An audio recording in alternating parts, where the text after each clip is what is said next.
Deep beneath the British Museum, past the bright galleries and the school groups, and the polite little tour routes, there's a different world.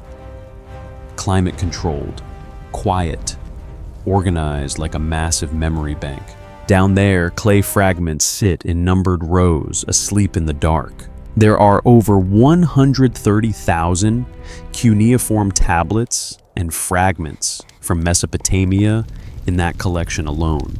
Most of them are cataloged, most have been photographed, and a huge number of them have never been studied closely, line by line, the way you'd study something if you believed it could change what we think we know. And every once in a while, something small slips through the cracks of already known. In 2009, a researcher was going back through old photographic plates from the Kuyunjik collection fragments, excavated from Nineveh in the 1850s. These were pieces pulled from the ruins of the Assyrian capital, shipped to London, in crates cleaned, photographed, and then stored away like library books nobody checked out. And in one of those photographs, the researcher noticed a fragment that didn't fit. Not because it looked impressive. It didn't. It was just a small, broken piece of clay, barely larger than a playing card. But the writing on it in Akkadian, dated to the 7th century BC, preserved 11 legible lines of text. 11 lines. And buried inside those lines was a phrase that appears nowhere else in the entire surviving body of Mesopotamian literature. A phrase that, if you take it seriously, changes the mood of everything around it.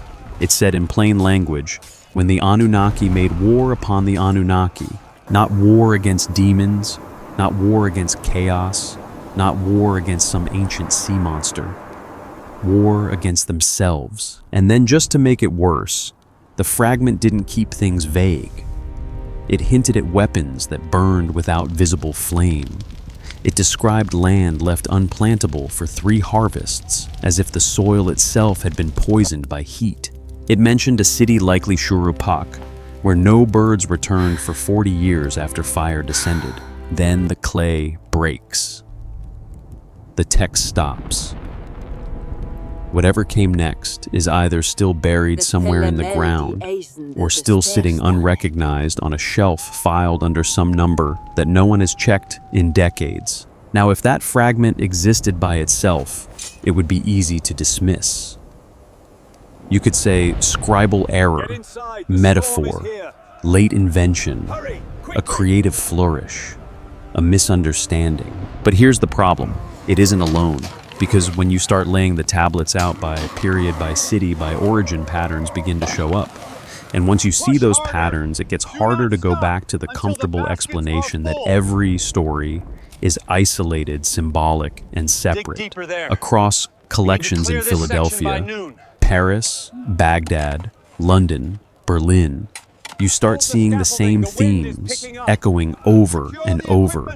Divine councils, fracturing authorities, being challenged, decrees being issued, and then undermined, divine territories disputed, and cities destroyed under circumstances the texts describe as sanctioned.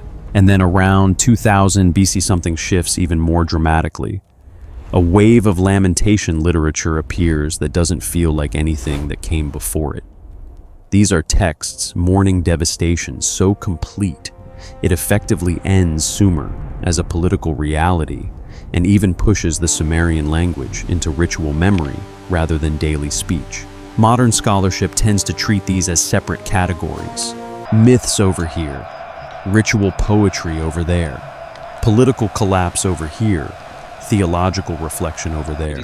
But if you line them up chronologically and read them like a sequence, the fragments start to speak in a different voice.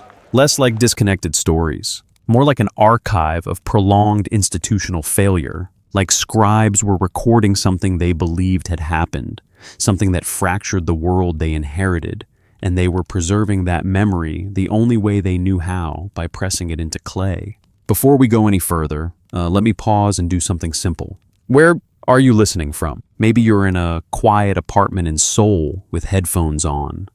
Maybe you're driving through rural Texas after a long shift, eyes heavy, but mind awake.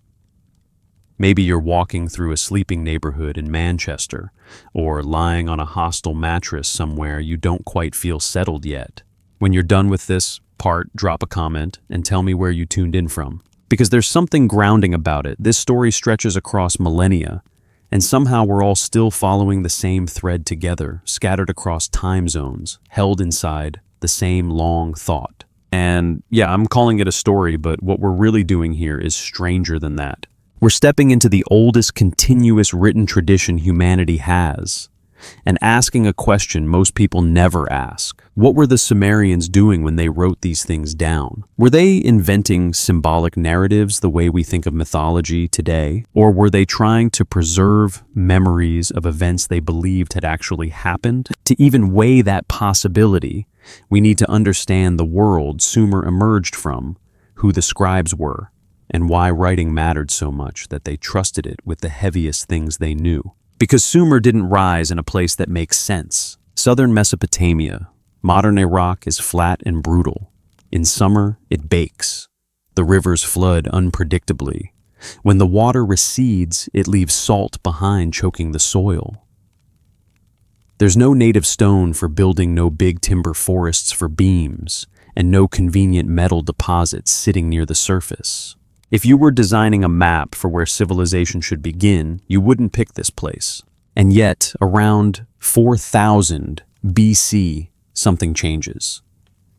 Villages expand into towns. Towns thicken into walled cities. Cities connect into networks with canals and administrative hierarchies and trade routes reaching hundreds of miles in every direction. And then around 3200 BC, the Sumerians do something no one else had done before. They develop writing, not just tally marks, not just pictures. A full script capable of recording contracts, hymns, king lists, legal disputes, and long narratives that could stretch across generations. Archaeology can explain the mechanics. Irrigation enables surplus. Surplus enables specialization. Specialization creates administrators and priests and craftspeople. Temples become economic hubs managing labor storage distribution. All of that is real, but when Sumerian texts talk about their own origins, they don't frame it like human invention. They frame it like something given. They don't say, "We built civilization." They say order came down. And this is where the word Anunnaki enters the picture. In the texts, the Anunnaki are described as a group of beings tied to heaven and earth, sometimes glossed as the offspring of Anu, sometimes as those who descended. The numbers vary depending on the tradition, 5300, 600, but the core image stays stable. A ruling group that arrives establishes cities, assigns domains, and imposes structure on the land. And in the Sumerian imagination, these aren't vague spirits. They have names. They hold territories. They convene councils. They issue decrees.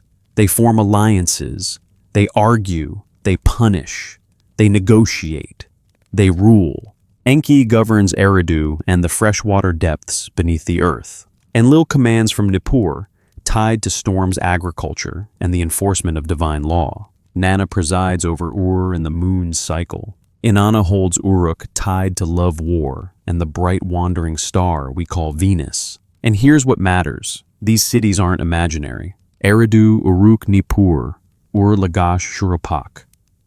Archaeology has excavated them all. Eridu is especially haunting because its temple precinct shows layer after layer after layer.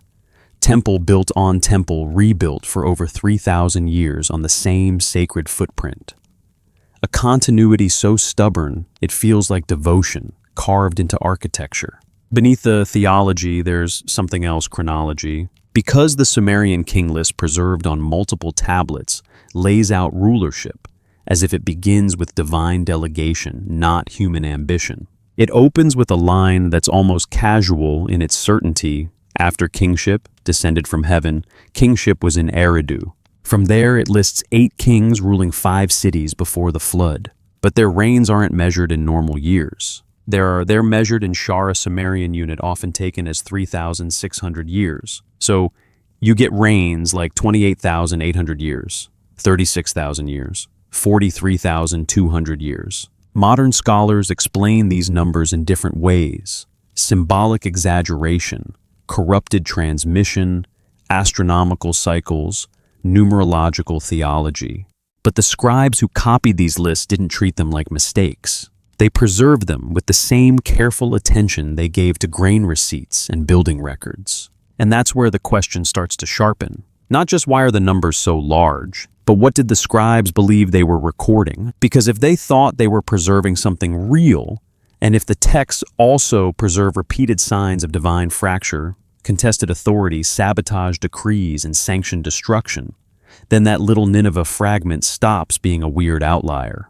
It starts looking like a label, a name for the pattern. When the Anunnaki made war upon the Anunnaki, and in the next part, I want to bring you closer to the fragment itself, where it came from, why it ended up in Nineveh, what Ashurbanipal's library really was, and why a broken piece of clay with 11 readable lines can still make a modern researcher freeze in place. To understand why that little fragment matters, you have to understand where it was found and what kind of place it came from. Because Nineveh wasn't just a city. In the 7th century BC, it was the beating administrative heart of the Assyrian Empire, sitting near modern Mosul. And in Nineveh, inside the palace complex, there was something no earlier empire had built on this scale. A library, not a metaphorical library, a literal archive of clay. Thousands upon thousands of tablets, stacked, shelved, stored, sorted. Texts gathered, copied, cataloged. Its architect, in a very real sense, was King Ashurbanipal. Ashurbanipal wasn't just a warrior king. He was one of the rare rulers in the ancient world who could actually read. He trained as a scribe. He boasted about his literacy like it was a weapon. And he had an obsession that feels strangely modern. He wanted to collect knowledge, not simply to preserve it, but to own it. He sent scribes across Mesopotamia to hunt down texts. He ordered copies made from temple archives in Babylon, Uruk, Nippur, Sippar, and other cities. Some of the compositions his scribes copied were already 1,000 years old in Ashurbanipal's lifetime, inherited from earlier empires, earlier languages, earlier religious worlds. And his library ended up holding everything: epics, omens, medical treatises, rituals, hymns, king lists, incantations, astronomical observations, administrative instructions. A whole civilization's mind pressed into clay.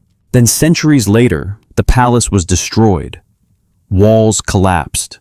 Floors fell in. Fire baked clay tablets hard, which is one of the great ironies of archaeology. The disaster that destroyed the building helped preserve the texts. When Europeans began excavating Nineveh in the mid-1800s, they were digging through a collapsed archive. Austin Henry Layard was one of the early names. Hormuzd Rassam was another, an Assyrian archaeologist and diplomat who did an enormous amount of the fieldwork that later filled Western museums. Between 1849 and 1851, they pulled up thousands of tablets and fragments. Most were broken. That's just the nature of it. Clay survives millennia, but it doesn't survive transport very gracefully. Pieces were shipped by riverboat wagon and sea in crates. They arrived in London as piles of fragments. Museum staff cleaned them, photographed them, labeled them, and stored them. And that's where K3657 enters the story. On paper, it's not special. A fragment of reddish-brown clay, roughly 4 inches across. One corner missing. Wedge-shaped impressions still sharp. It didn't get a famous display case. It didn't become a headline. It was photographed once in the early 20th century and filed away among thousands of other items. For decades, no translation was published. No commentary appeared in early catalogs. It just sat there quietly, existing in the shadows of better-known texts. Until 2009, the researcher reviewing those old photographic plates wasn't hunting for anything dramatic. This is important. Discoveries like this rarely happen because someone says, Today, I will find a shocking, lost secret. They happen because someone is doing tedious work carefully. And when they examined the plate that included K3657, the Akkadian text yielded 11 readable lines. 11 lines. But the opening phrase made them stop. When the Anunnaki made war upon the Anunnaki, think about why that hits so hard in this context. Because in the surviving Mesopotamian corpus gods fight constantly. They battle primordial chaos.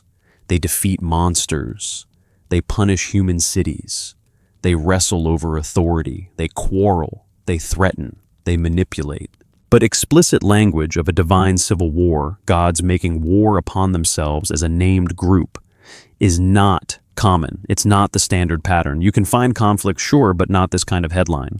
And then the fragment goes further with details that feel almost too specific for comfort. Weapons that burned without flame, leaving fields barren for 3 planting seasons. A city likely Shurupak, where no birds nested for 40 years after something fell from the sky.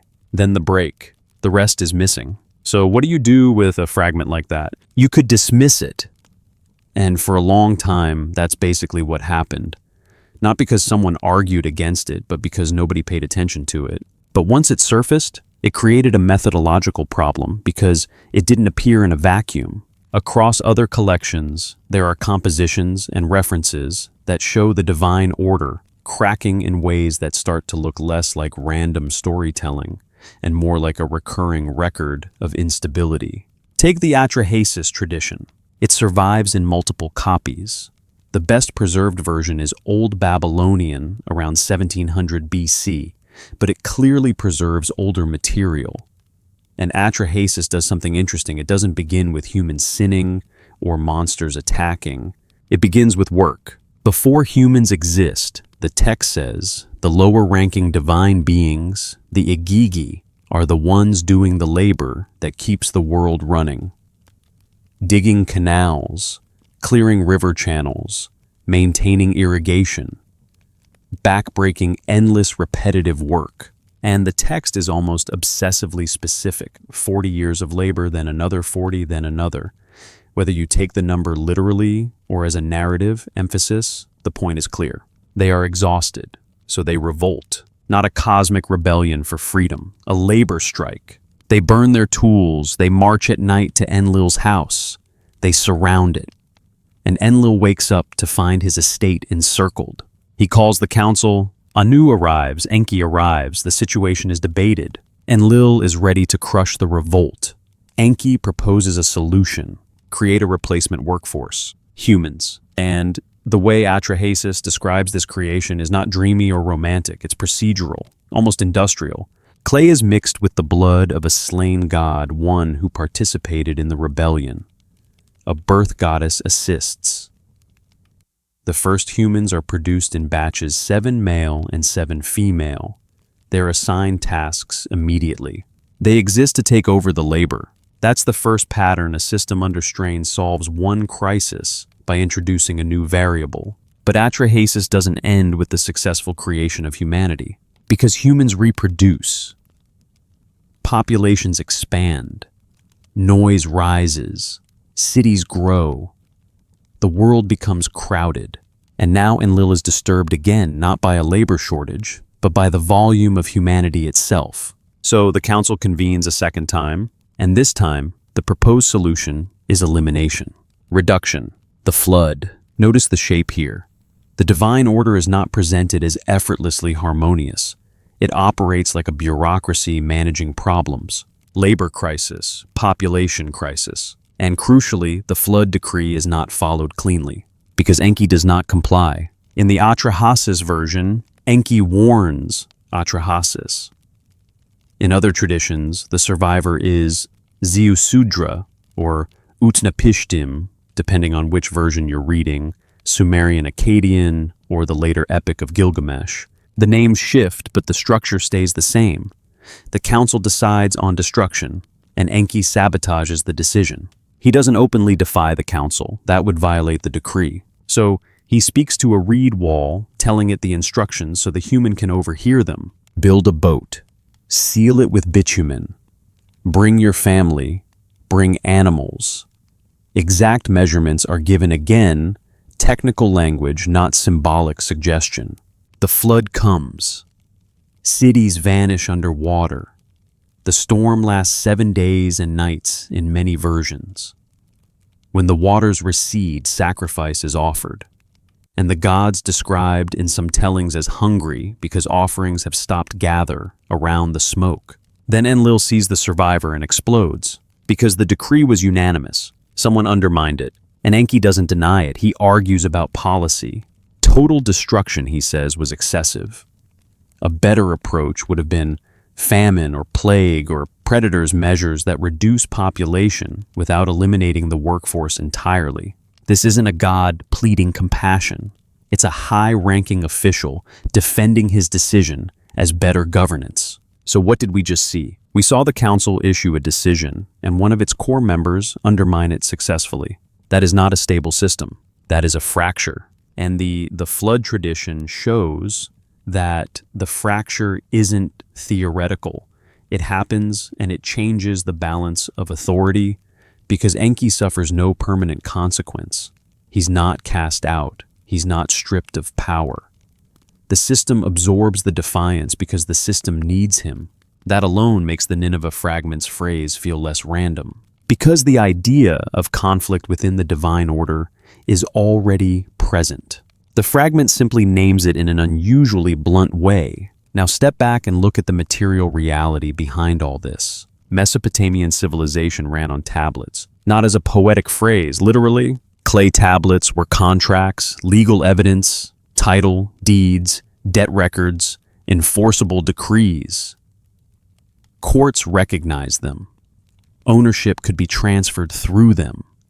A sealed tablet carried authority. Cylinder seals carved stones, rolled across wet clay, worked like signatures unique and tied to identity. If you held the tablet, you held the claim. This legal logic, this obsession with recorded authority also appears inside the myths themselves in a form that's almost too perfect. Because there is an object that keeps showing up across different traditions, the Tablet of Destinies, sometimes called the Tablets of Fate.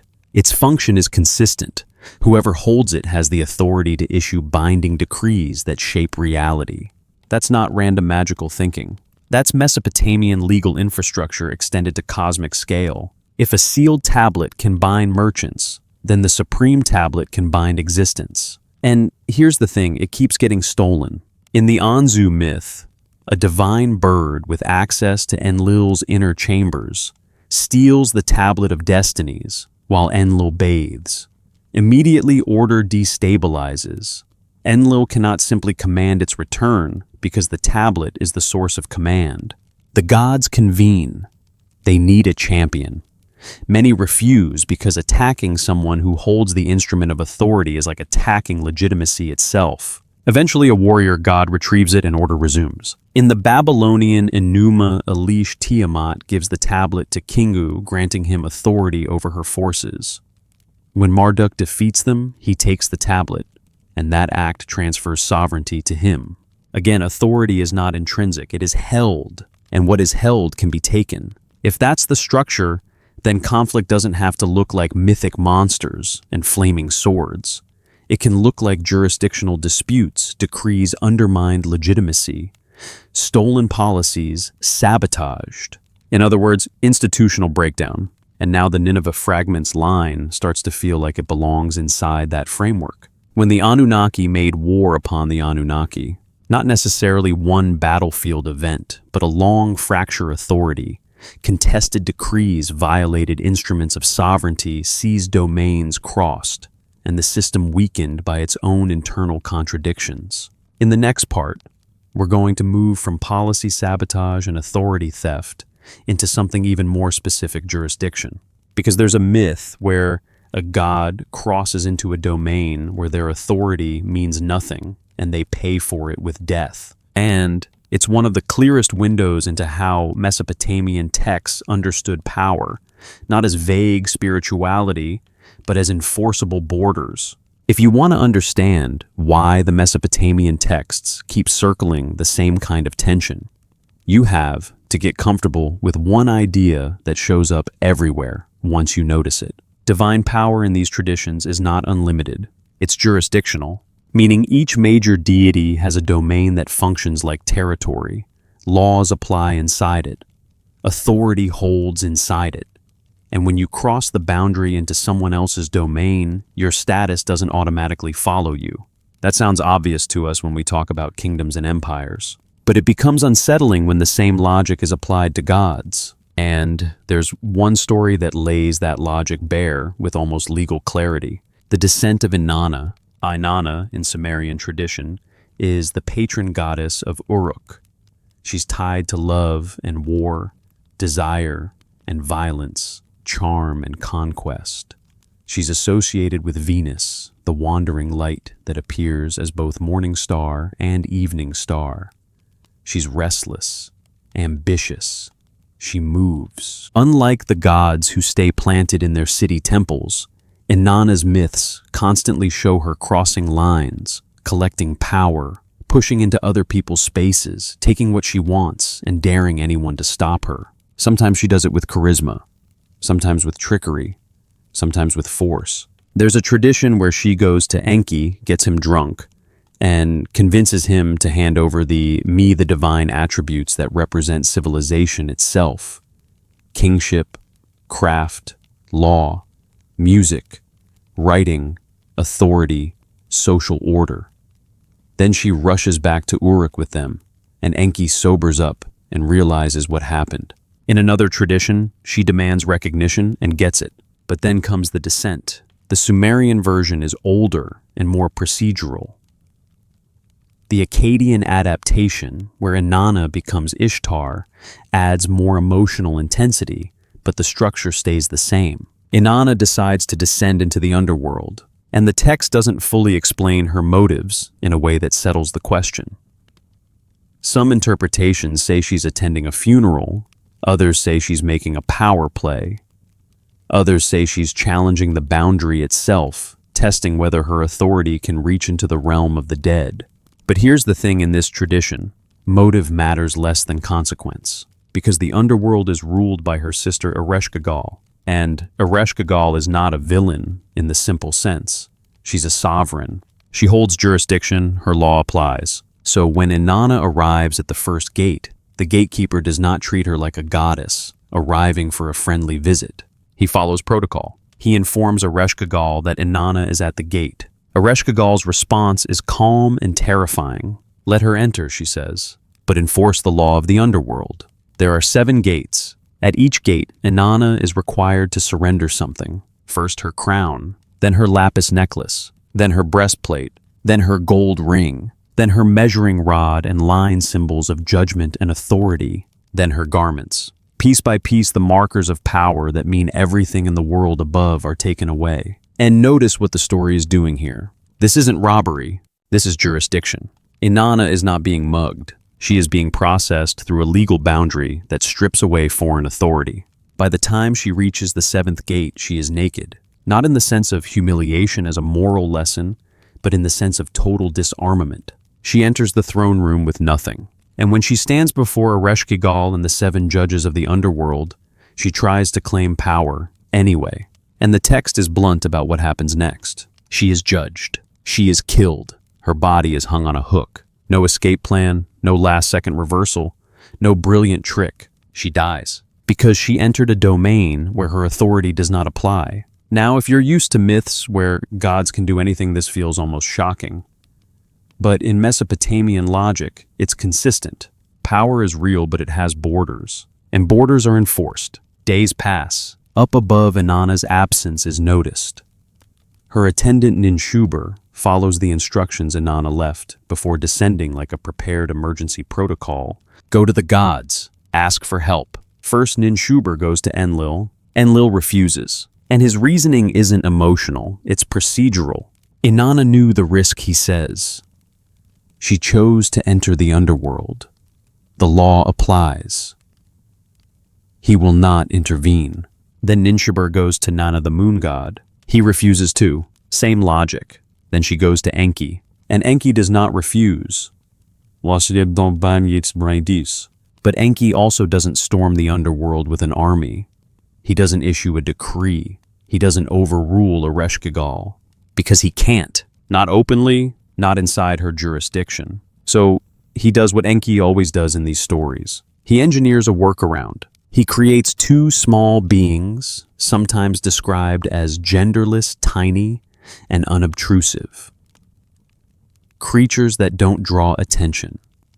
Creatures that can slip through cracks. He gives them the food and water of life and sends them down with instructions. They bypass the gates not by forcing them, but by avoiding the normal pathways. They reach Ereshkigal, and here's one of the strangest details in the entire composition.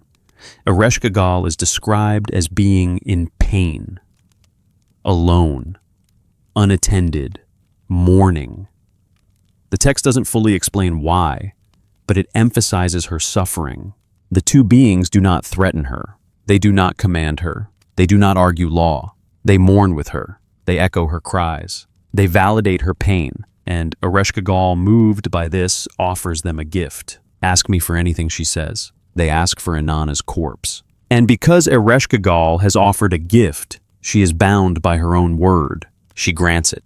They revive Inanna with the food and water of life. But the story still doesn't let you pretend the rules don't matter. Because the underworld's law is not so easily bypassed. Inanna cannot simply leave. A debt has been incurred. A substitute must take her place. It's empty. So, when Inanna ascends, she is followed by underworld enforcers, demons in many translations, whose job is not revenge, but compliance. Someone must go down. A transaction must be completed. They move through the world above searching for a replacement. And this is where the story becomes brutal in a different way. Inanna passes by her loyal servants and attendants who mourned her. She spares them. They proved loyalty.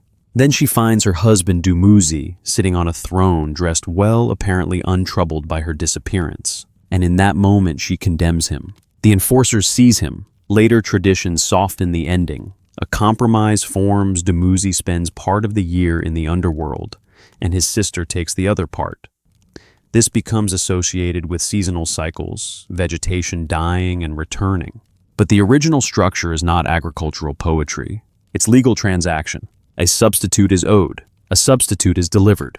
The rules are satisfied. Now, why does this matter for our larger thread? Because the descent of Inanna isn't just a story about death and rebirth. It's a story about sovereignty. It shows that even among gods, boundaries exist. Symbols of authority, crowns, regalia, tools of judgment only have power where the system recognizes them. Inanna's authority in Uruk means nothing in the underworld. Ereshkigal does not need to fight Inanna. She only needs to enforce her law. And Enki, even as a high-ranking deity, cannot simply override that law. He has to maneuver within it through loopholes, through persuasion, through indirect action. That is not the picture of a unified divine order. That is the picture of a segmented system with enforceable borders, competing jurisdictions, and rules that can trap even the powerful. And once you understand that, you start seeing the same logic everywhere. The flood decree shows the council issuing policy and one god undermining it. The tablet of destinies, myths show authority being held like an object that can be seized, transferring legitimacy through possession. The Inanna descent shows jurisdictional limits so hard that a goddess can die just by entering the wrong domain. These aren't random motifs. They're different expressions of the same underlying structure. A governing order that functions through procedure boundaries and recognized authority. And systems like that don't fall apart because a monster shows up. They fall apart because contradictions inside the structure become too heavy to carry. Now here's where the timeline starts bending toward history. Because up to this point, you could still say, okay, these are myths, symbolic stories about power and law and death shaped by a bureaucratic culture that loved rules. Fair. But around 2100 to 2000 BC, the story stops being only mythic. It starts showing up in the language of real catastrophe. The third dynasty of Ur, what scholars call Ur III, was the last great Sumerian empire. Highly centralized, highly bureaucratic. It produced an ocean of tablets, grain shipments, labor rosters, textile production, livestock counts. messenger routes, court cases. Thousands survived, and then the system collapses. By around 2000 BC, the third is gone. Cities fall. Populations scatter. Sumerian, the language of administration and literature, begins retreating into ritual and scholarly use. Akkadian rises as the dominant spoken and administrative language. Political power fragments. New dynasties rise in Esin and Larsa and later Babylon. Archaeology records destruction layers at multiple sites. Nippur's temple precinct is damaged. Uruk declines. Ur loses population. Trade routes break. Environmental data suggests the period coincides with severe drought, the so-called 4.2 kiloyear event, an arid phase that destabilizes agriculture across the Near East. Texts also mention pressures from Gutian and Elamite groups. So, yes, multiple causes are likely: climate stress, invasions, internal unrest, economic breakdown. But the Sumerian scribes who lived through it did not frame it as we lost because of drought and enemies. They wrote lamentations, and these lamentations are long, detailed, and emotionally relentless. Cities described as emptied, gates destroyed, temples abandoned, corpses unburied, survivors weeping in the streets. But here's the crucial part. The framing is theological and specifically procedural. The gods the lamentations say decided to leave. They held council. They issued a decree. Protection was withdrawn. Presence departed. For example, the lamentation over the destruction of Ur describes Ningal, the goddess of Ur, pleading before the divine assembly, begging Anu and Enlil to spare her city. They refuse, not because they can't, because the decision has been made. Ur's time is finished. The text doesn't portray this as enemy victory. It portrays it as authorized abandonment. The city falls because the gods withdraw, and once they withdraw, the walls mean nothing. And that language sounds familiar, doesn't it? Council decisions, decrees, jurisdiction, authority executed. It's the same framework we've been seeing in the myths, only now applied to real cities that archaeology confirms existed and suffered collapse. Which brings us back again to that fragment in Nineveh. Weapons that burned without flame. Fields barren for 3 harvests. No birds for 40 years. A phrase naming what the larger tradition has been hinting at for centuries. When the Anunnaki made war upon the Anunnaki, in the next part we're going to get even closer to the lamentations and the collapse itself. Not as a general Sumer fell, but as the way the texts describe that fall as the final stage of a long internal fracture. Because once the gods leave in these texts, something changes forever. The rituals keep going. The cities keep standing at least for a while. But the presence that made the system meaningful becomes distant. And that shift is where the old world ends and the inherited world begins. There's a moment in the Sumerian lamentations that feels like standing in an empty house after everyone has moved out. The furniture is still there. The walls are still standing. The familiar routines could still be performed. But the thing that made the place feel alive is gone. And that's the shift the texts are trying to describe when they say the gods left. Because if you step into southern Iraq today, the landscape doesn't scream the birthplace of cities. It's flat earth stretching into haze. Summer heat that can climb past 120 degrees Fahrenheit. Rivers that meander and shift, flooding without warning, depositing silt, leaving salt behind. It's a land that demands constant maintenance just to remain habitable. Now imagine that kind of land when your entire civilization is built on canals, coordinated labor, and carefully timed agriculture. Then imagine what happens when that coordination breaks. Around 2100 BC, the Ur Third State is the last Sumerian superstructure that holds the old network together. It's centralized, heavily managed, and obsessively documented. We know that because of the tablets. Ur III produced a flood of administrative records so dense it's almost overwhelming. Rations for workers, lists of labor gangs, assignments to dredge canals, shipments of barley and wool, accounts of livestock, court cases, letters. This is not a vague era. It's one of the most documented periods of the ancient world. And then the documentation stops being steady. The system begins to wobble, and then it collapses. From the outside, modern historians point to multiple likely causes. The climate shifts hard.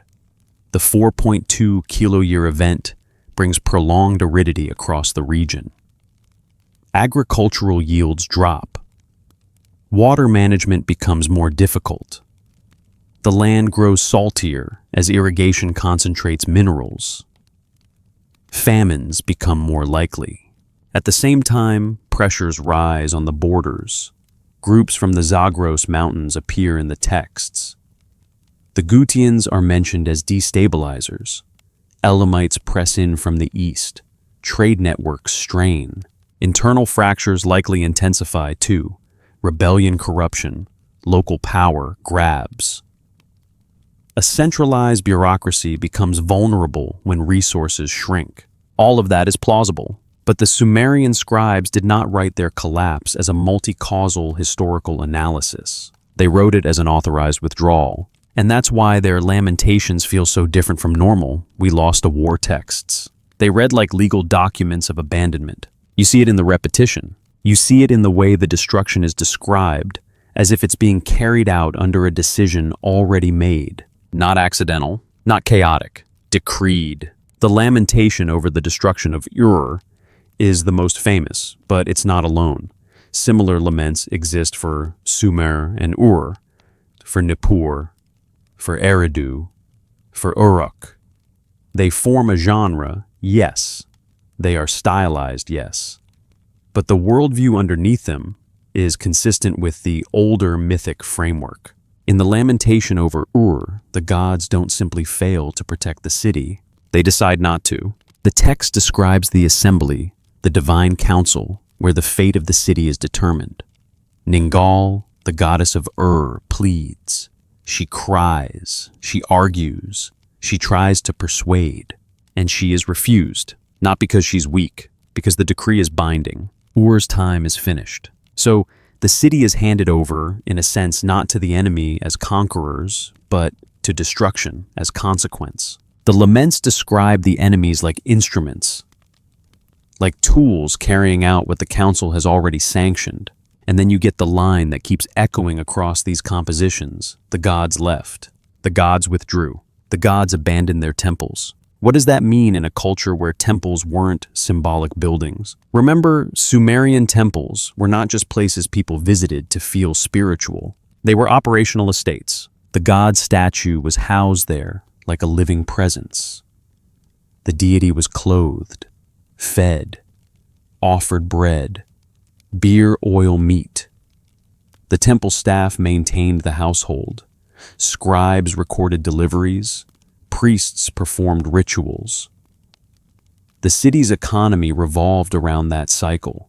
In that framework, to say the god left is not just to say people lost faith. It's to say the household became empty. The routines continued, but the presence that justified them no longer answered. And the lamentations are obsessed with that emptiness. They describe temples as silent. They describe sacred precincts deserted. They describe the city as if the protecting force has stepped away, and once it steps away, everything collapses like a body without breath.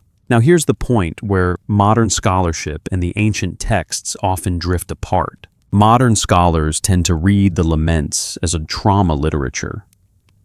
Communities processing loss by framing it theologically. It's a way to maintain coherence. If catastrophe happened, then it must have been allowed by the gods, otherwise the worldview breaks. That's a reasonable reading. But there's another layer, and you don't even have to be mystical to see it. The laments don't invent the legal framework they're using. Council decisions, decrees, jurisdiction, withdrawal of protection. Those concepts were already deeply embedded in Sumerian theology, long before Ur III collapsed.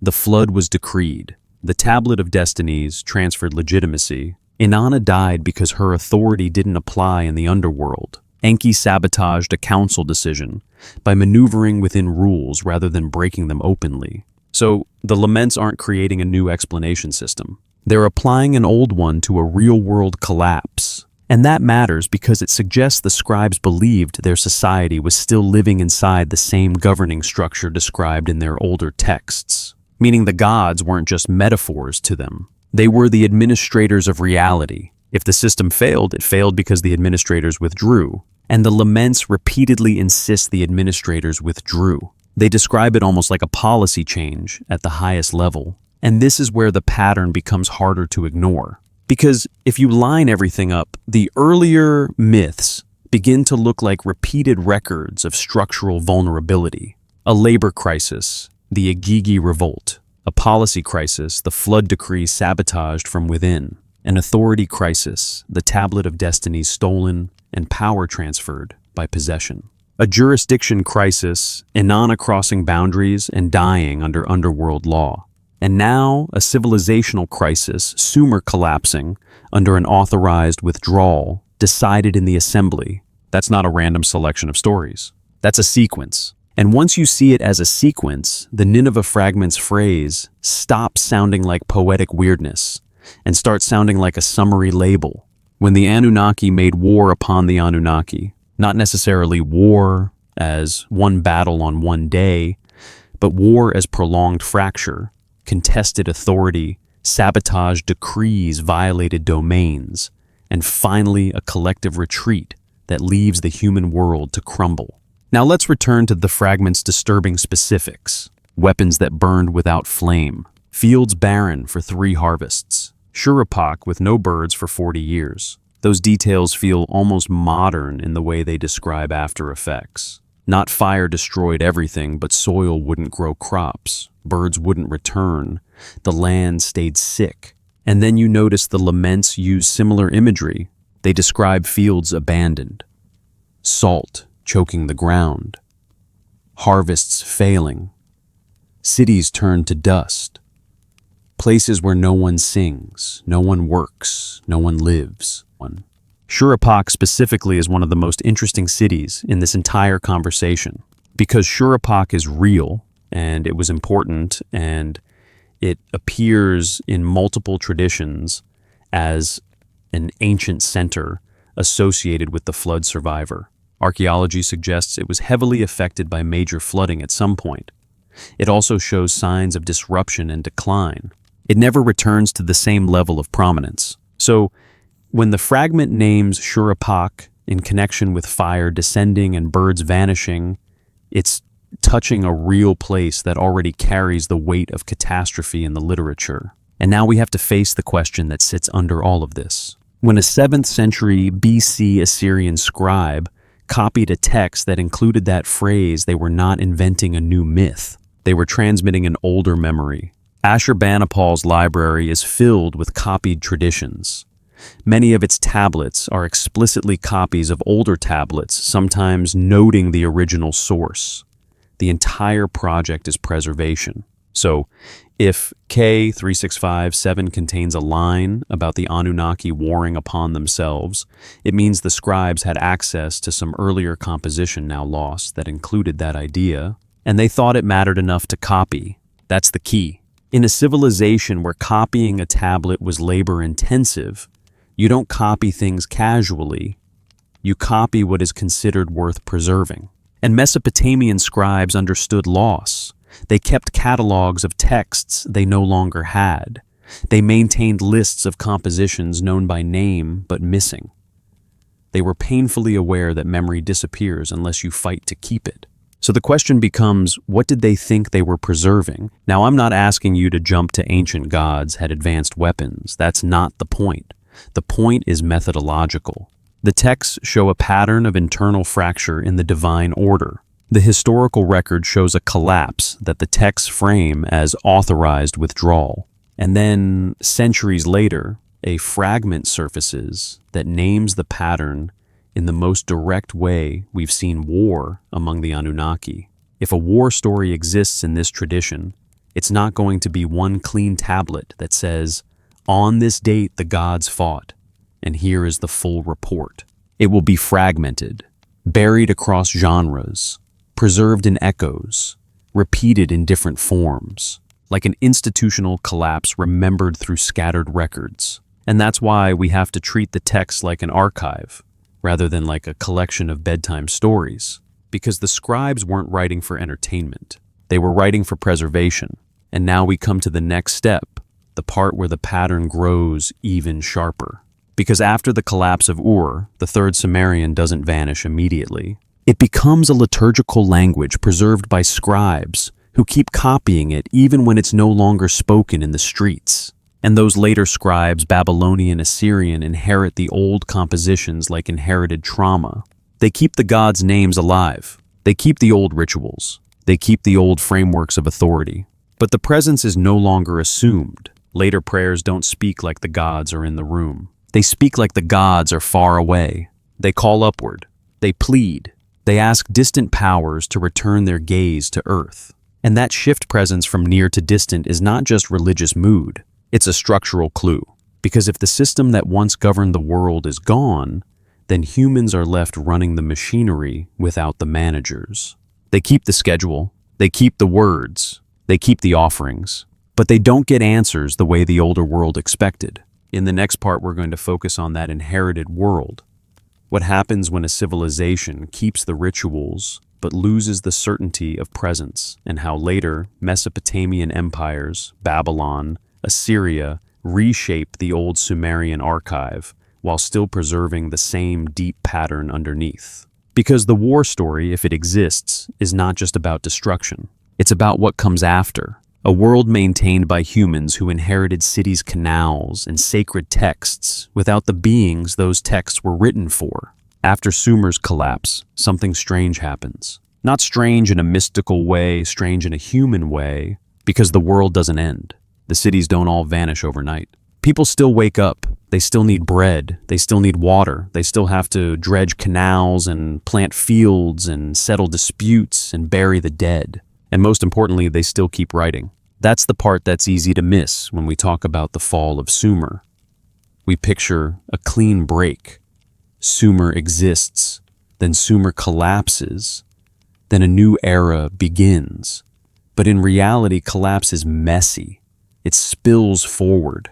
What changes most dramatically is not that life stops. It's that the old certainty fractures. Sumerian, the language that had carried administration and ritual and literature for centuries, doesn't disappear, it retreats. It becomes what Latin became in medieval Europe, a sacred and scholarly language preserved by specialists. Akkadian grows stronger as the dominant spoken language and political tool. New dynasties rise. New city-states take power. Isin, Larsa, later Babylon. But through all of those shifts, scribes keep copying the old Sumerian compositions. They keep copying temple hymns, king lists, flood stories, myths of Enki and Enlil, lamentations, rituals, incantations. They translate them into Akkadian. They preserve them in bilingual formats. They teach them to apprentice scribes. And this is where the archive becomes even more important. Because once you recognize that Mesopotamia had a scribal culture obsessed with preserving older texts, you stop reading the tablets like they're casual folklore. You start reading them like they're memory systems. And memory systems don't preserve at random. They preserve what a culture believes it cannot afford to lose. So, even as political power shifts, the old framework of divine authority keeps running underneath the surface. Kings in Akkadian-speaking dynasties still invoke Enlil Enki and Nana. They still describe kingship as granted. They still build and rebuild temples as if the deity's household matters. They still swear oaths in divine names. The machinery continues, but the mood changes. And you can feel that mood change if you pay attention to how the texts speak about divine presence. Earlier Sumerian material often reads as if the gods are close resident, accessible, reactive. Offerings are delivered. Rituals are performed. A deity can be petitioned. A god can be offended and appeased. Presence is assumed. After the collapse, especially in later laments and prayers, presence becomes something you ask for, something you plead to restore, something you fear has been withdrawn. It's like the difference between talking to someone who lives in your house and talking to someone who moved away and hasn't answered your calls in years. And this distance becomes one of the biggest clues that something structural shifted in the cultural imagination. Because if the gods are governors, administrators with domains, councils, decrees, then distance is not just emotional, it's political. It means the administrators are no longer present in the same way. Now here's where Babylon enters the story in a big way. By the time Babylon rises as the dominant power, it inherits the Mesopotamian archive, like a new regime inheriting old government files. And if you've ever seen what happens when a new regime inherits old institutions, you already know the pattern. They don't burn everything. They don't start from scratch. They keep what works. They reframe what benefits them. They reinterpret the old hierarchy with themselves in the center. That's what Babylon does with theology. This is where the Enuma Elish becomes important. The Enuma Elish, often called the Babylonian creation epic, is not just a myth about gods fighting a sea monster. It's also a political document in narrative form. It is a story about sovereignty being transferred. It is a story about who has the right to rule. And in that story, Babylon's god Marduk rises to the top. But notice how he rises, not simply because he's powerful. He rises because the system is in crisis. Tiamat, primordial, saltwater chaos, forms an army. She appoints Kingu as champion. She gives him the Tablet of Destinies. Authority transfers into his hands. Decrees become his. The divine assembly panics. They need someone to restore order. Marduk offers to fight, but he does it like a politician negotiating terms. He demands ultimate sovereignty as the price of his intervention, and the assembly agrees. Marduk defeats Tiamat. He kills Kingu. He takes the Tablet of Destinies, and by taking it, he takes legitimacy. This is why the Tablet of Destinies keeps mattering, because it reveals how Mesopotamian texts conceptualize power. Authority is not just might. Authority is recognized, held, transferred, enforced. The tablet is like the ultimate seal, the ultimate legal instrument. So in Enuma Elish, Marduk doesn't just win a war, he restructures the hierarchy. And Babylon rewrites the cosmic story in a way that mirrors its political rise. But even in that reframing, the same deep pattern holds. The divine order is not unshakable. It is contestable. It can fracture. Authority can shift hands. That means what we're calling war in the Nineveh fragment doesn't have to be a single event. It can be an era of instability in which legitimacy shifts repeatedly. Policy is undermined. Authority is seized. Jurisdictions clash. And the human world suffers the consequences. Now let's go back to those museum patterns we mentioned earlier. When scholars assemble texts by period and origin, certain motifs cluster. You get waves of compositions about councils splitting, about gods abandoning cities, about divine anger and divine withdrawal, about treaties broken, about decrees overturned, about domains violated, about fate being reassigned. Even when these are wrapped in poetic language, the underlying logic remains bureaucratic. And that makes sense if you remember where most of these texts were produced. Not in villages, not by farmers, by scribes in temple precincts, by people trained to think in terms of records, authority, contracts, and procedure. They lived in a world where a tablet could decide who owned land, where a seal could decide who was legitimate, where a decree once issued carried binding force. So their gods are described in the same language their reality runs on. Now let's connect that back to Nineveh. Ashurbanipal's library is where the archive gets concentrated. He collects older texts like a king collecting weapons. Because knowledge is power. If you control the archive, you control what future generations inherit as truth. And one reason the Nineveh fragment hits so hard is that it survived inside that imperial preservation machine, meaning it was part of what Ashurbanipal wanted, or at least part of what his scribes thought was worth preserving. And that circles us back to one haunting question. If this line about war among the Anunnaki survived for centuries, why don't we see it more clearly in other places? And the answer might simply be because the archive is broken. Because what survives is not the complete library of Mesopotamia. It's the shattered pieces that disaster and chance allowed. We know whole compositions are missing. We know some texts exist only in later copies. We know scribes listed works they no longer had. They literally made catalogs of absence. They knew memory was incomplete. So it's not surprising that a phrase like war among the Anunnaki might survive in one fragment, but not in a complete intact narrative. The surprise is that it survived at all, which suggests it was repeated in some older tradition strongly enough to be copied, translated, and passed forward. Now let's ground this again in human history, because one thing is easy to forget when we talk about gods and councils and divine decrees. These texts were produced by humans living through real catastrophe. When Ur III collapses, the world does not become myth. It becomes famine. It becomes abandoned fields. It becomes broken canals. It becomes refugees moving between cities looking for stability. It becomes new rulers taking over and rewriting legitimacy. And you can feel that reality bleeding into the literature. The laments are not calm. They are not abstract. They are emotionally relentless. They describe corpses in streets, temples empty, mothers searching for children, cities turned to ruin. And their explanation is still the same: the divine assembly decided. That explanation matters because it shows the scribes were still framing reality through the lens of divine governance, which means in their minds the collapse wasn't just bad luck. It was a political shift in the highest order. The administrators withdrew. The policy changed. Protection was removed. Now, does that mean the gods were physically present and then physically left? That's a different question. We can't prove that with archaeology, but we can prove something else. We can prove that the scribes believed their texts were worth copying as memory. We can prove they treated king lists, hymns, rituals, and myths with the same archival seriousness they treated legal and economic records. We can prove they preserved impossibly long reigns in the king list as if those numbers mattered. We can prove they copied flood stories and lamentations across centuries. So the question isn't, can we prove the Anunnaki existed? The question is, what did the scribes think they were doing? Were they inventing symbolic entertainment, or were they preserving the internal record of a governing order? An order described in political language that they believed had once been closer and then became distant. Because if the second option is even partially true, then war among the Anunnaki becomes a kind of interpretive key, not proof. A key, a way to read the scattered pieces as something coherent.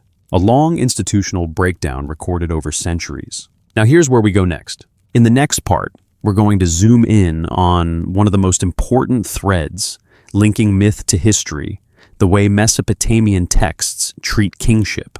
Because kingship in these traditions is not simply human authority, it is a delegated office. It descends, it moves, it can be withdrawn. And the way the king list describes that movement, city to city, dynasty to dynasty, doesn't just tell you who ruled. It tells you how the culture understood legitimacy. And once you understand that, you can see how a divine civil fracture would echo downward into human political collapse. Because if the gods are divided, then the office they delegate becomes unstable. And when the delegated office becomes unstable, the world below fractures too. If you want to know what a culture truly believes about power, don't start with their myths. Start with how they describe leadership. Because leadership reveals what they think authority is, where it comes from, and what happens when it breaks. And in Mesopotamia, the single most revealing text for that is the Sumerian king list. Not because it's perfectly accurate, no one claims that, but because of the way it frames legitimacy. The king list isn't written like a modern history book. It's not trying to give you a neutral report. It's trying to give you a worldview, and the worldview begins with a sentence so simple it almost slips past you unless you stop and stare at it.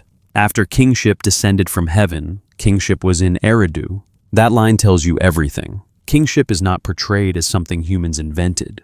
It is not portrayed as something strongmen seized. It is portrayed as an office that comes from above, and it is placed in a city like an object that can be moved. And then the list does something even stranger. It gives you 8 kings ruling 5 cities before the flood, and their reigns last tens of thousands of years. Whether those numbers are symbolic, corrupted, astronomically meaningful, or mythic exaggeration, the cultural signal is still the same. The scribes treated those reigns as part of the official record. They copied them carefully. They preserved them as if they mattered. That means the king list isn't just telling you who ruled. It's telling you what the scribes believed about the structure behind rule. And here's the second key feature: kingship moves. After the flood, the list doesn't settle in one place forever. It shifts city to city, dynasty to dynasty, as if legitimacy itself migrates. Eridu to Bad Tibera, to Larak, to Sipar, to Shurupak, then after the flood to Kish, and on Uruk-ur-Awan Hamazi, and so on. The message is clear. A city doesn't rule because it is strongest. A city rules because it currently holds kingship, and kingship can be taken away. Now, if you read this just as propaganda, you might say, sure, this is a way for later dynasties to justify themselves. We rule because heaven moved kingship to us. That's likely part of it. But notice what that still implies. Even propaganda depends on shared assumptions. You can't sell a justification unless your audience already accepts the framework. And the accepted framework here is this: authority is delegated, authority is recognized, authority is transferable, authority can be withdrawn. That framework is the same framework we keep seeing in the divine stories. The Tablet of Destinies is the cosmic version of a sealed contract. The flood decree is policy issued by council vote. Inanna's descent is jurisdiction enforced by law. And kingship is delegated office transferred like a legal instrument. So when you ask, what would war among the Anunnaki actually look like in this worldview, you start to see an answer. It might not look like gods hurling lightning on a battlefield. It might look like legitimacy changing hands, authority becoming contestable, decrees being issued and undermined, cities losing protection, because the office of kingship is no longer stabilized by a unified divine order. Now let's connect this to something very concrete. In Mesopotamian political reality, kings did not just claim power. They had to be recognized. They built temples.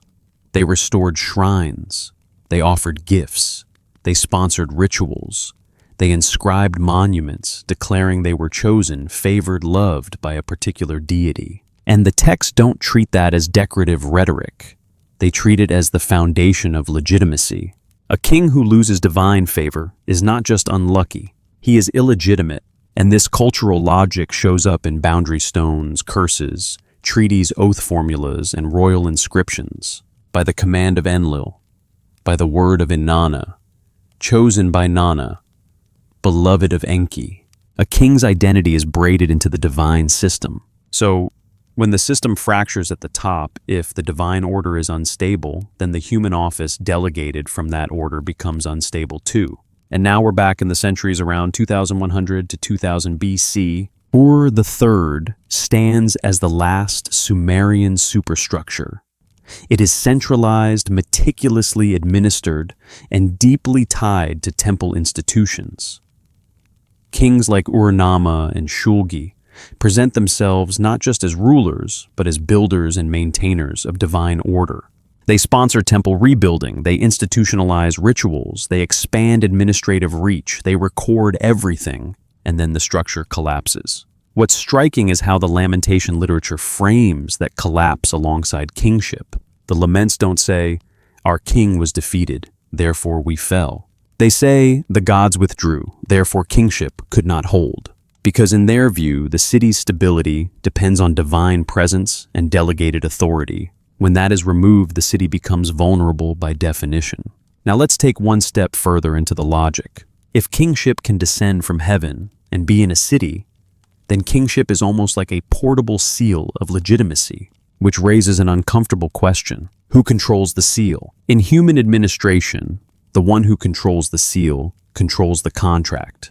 In Mesopotamian myth, the one who controls the Tablet of Destinies controls the decree. So what happens when control becomes contested? You don't need external enemies to produce chaos. You only need competing claimants. This is where the mythology and the historical record mirror each other in a way that's hard to ignore.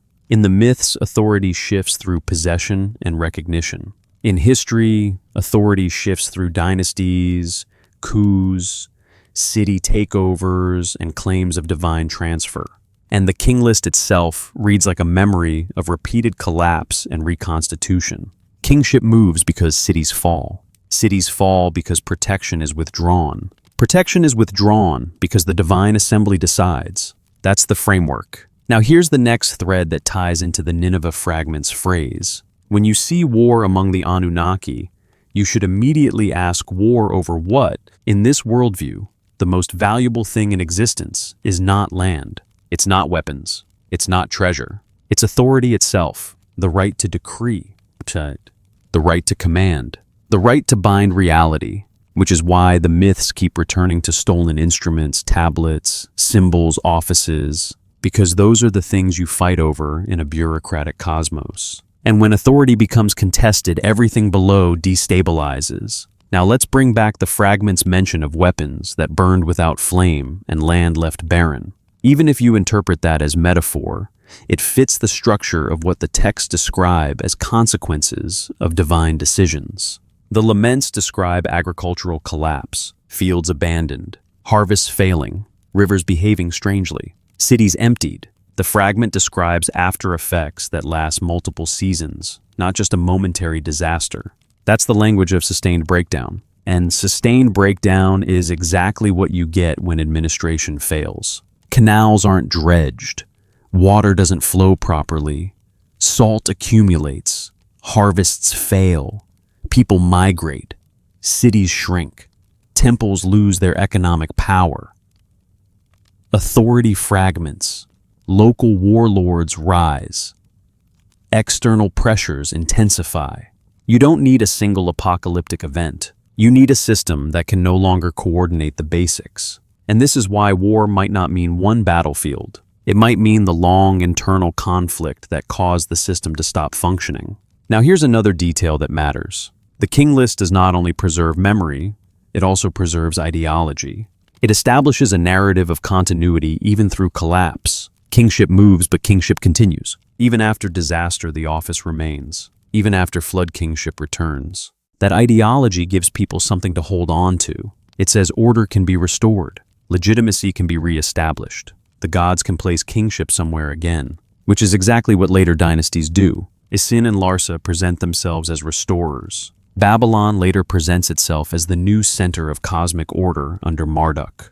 Assyria later presents itself as the executor of divine justice and dominion. Every empire inherits the archive and rewrites itself into it. But none of that changes the underlying pattern. Legitimacy is transferable and therefore contestable. Now we're ready for the next step in the sequence. Because the king list gives you the framework of delegated authority.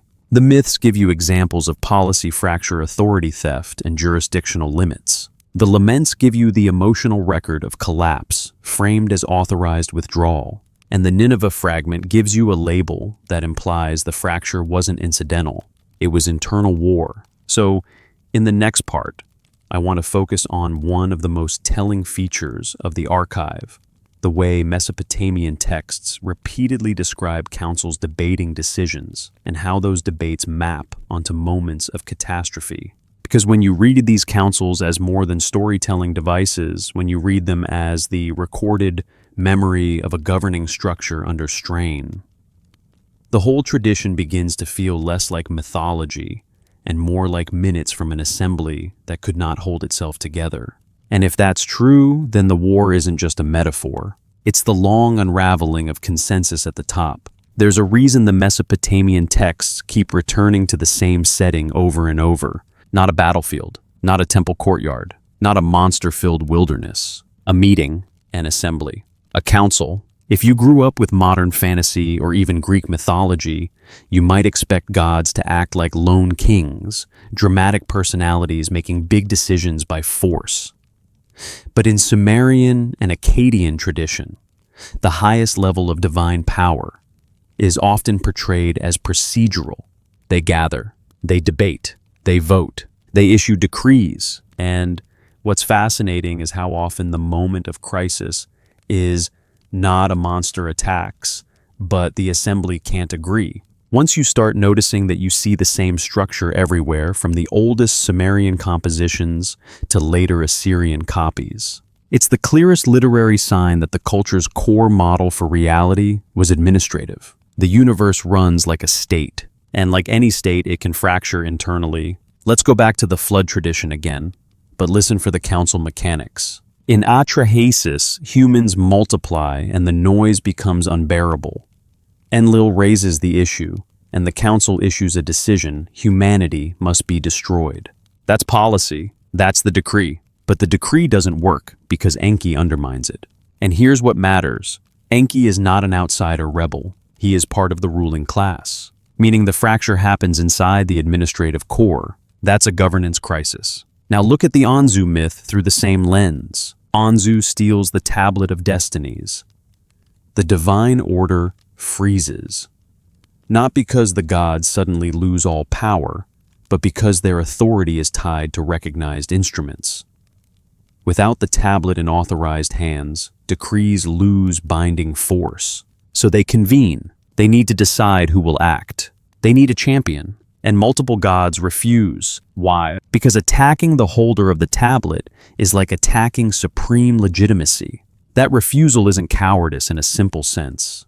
It's political risk. Finally, someone accepts. The tablet is retrieved. The order resumes. Again, crisis leads to council. Council leads to contested action. And the entire system is shown to be vulnerable to internal seizure. Now take the descent of Inanna. Even there, the council logic exists in the background. Inanna dies under underworld law. Rescue requires appealing upward. Enlil refuses. Nana refuses. Enki intervenes through maneuver rather than open force because underworld law cannot be overridden casually. This shows you that even among gods, power is not just force. It's recognition and jurisdiction. Now bring that back to the Lamentations. When Sumer collapses, the laments don't describe it as random tragedy. They describe it as a council decision. The assembly decrees that the city's fate is finished. The protective presence withdraws. And even the gods tied to the city like Ningal and Ur cannot prevent it once the decree is issued. That means the laments are not just poetry about suffering. They're a continuation of the same political model. Reality is governed through decisions made by a ruling assembly. So, if we ask, what does war among the Anunnaki look like? We might be looking at a long sequence where the council repeatedly fails to maintain consensus, and those failures cascade into catastrophe. In other words, the war is the breakdown of governance. Now, this is where things get interesting, because if you look across the archive, you don't just see councils making decisions. You see councils being contested, you see decrees being sabotaged, you see authority being stolen, you see jurisdiction being violated. And these aren't isolated stories, they form clusters. Let's lay them out like a file folder timeline. First, the labor revolt in Atrahasis. The Igigi revolt is handled like a political crisis. The council meets. They negotiate. They choose a solution, create humans. Crisis managed. Second, the population crisis. Humans proliferate. Enlil pushes for extermination. The council agrees. The flood decree is issued. Then Enki undermines it. Consensus breaks. Third, authority theft. The tablet of destinies is stolen multiple times across traditions. Each time the system freezes until the tablet is recovered. Legitimacy becomes objectified. Fourth, jurisdictional conflict. Inanna dies because she crosses into the underworld where her authority doesn't apply. Rescue requires workaround. Release requires substitution. Law is enforced even against gods. Fifth, historical collapse, framed as divine withdrawal. Cities are destroyed not as defeats but as sanctioned abandonment. The assembly decrees it. Protection withdraws. Presence becomes distant. Now put this next to the Nineveh fragment again.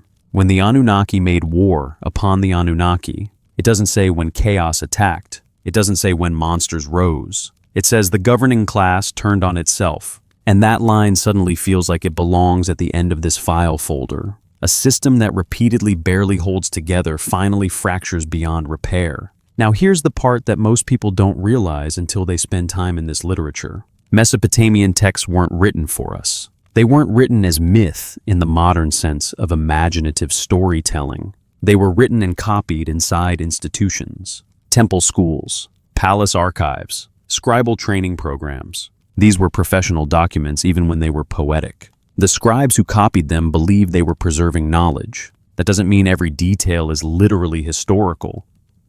but it does mean the texts were treated as meaningful records, not casual entertainment.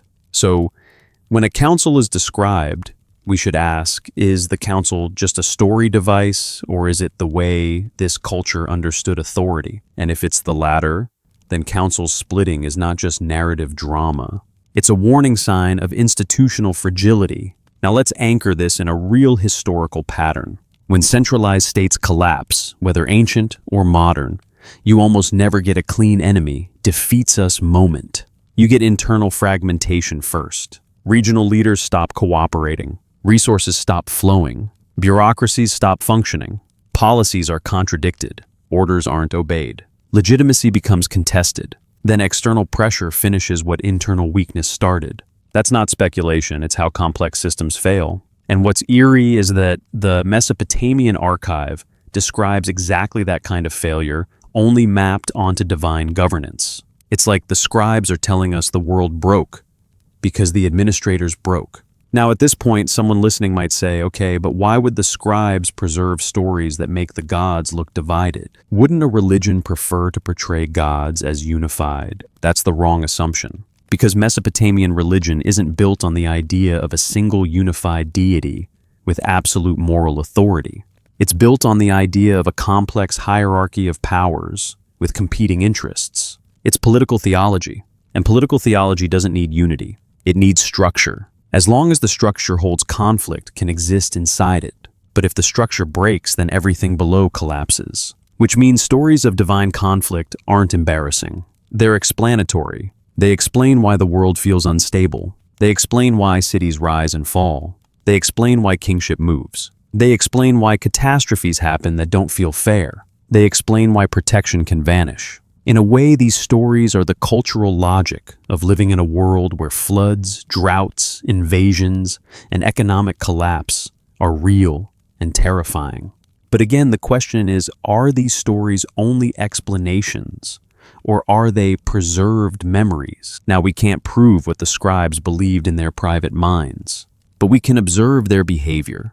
They copied these texts over and over. They preserved them across dynasties. They translated them into new languages. They stored them in imperial libraries. They treated them like durable knowledge. And when a text about divine conflict survived into Ashurbanipal's library, it suggests that the theme mattered beyond its original context. It was part of what Mesopotamia kept telling itself about how the world works. Now here's the next pivot.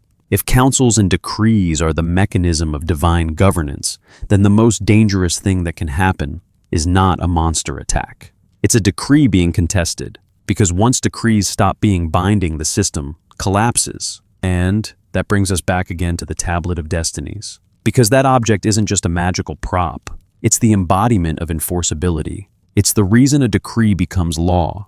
So, in the next part, we're going to zoom in on the tablet logic of Mesopotamian civilization itself.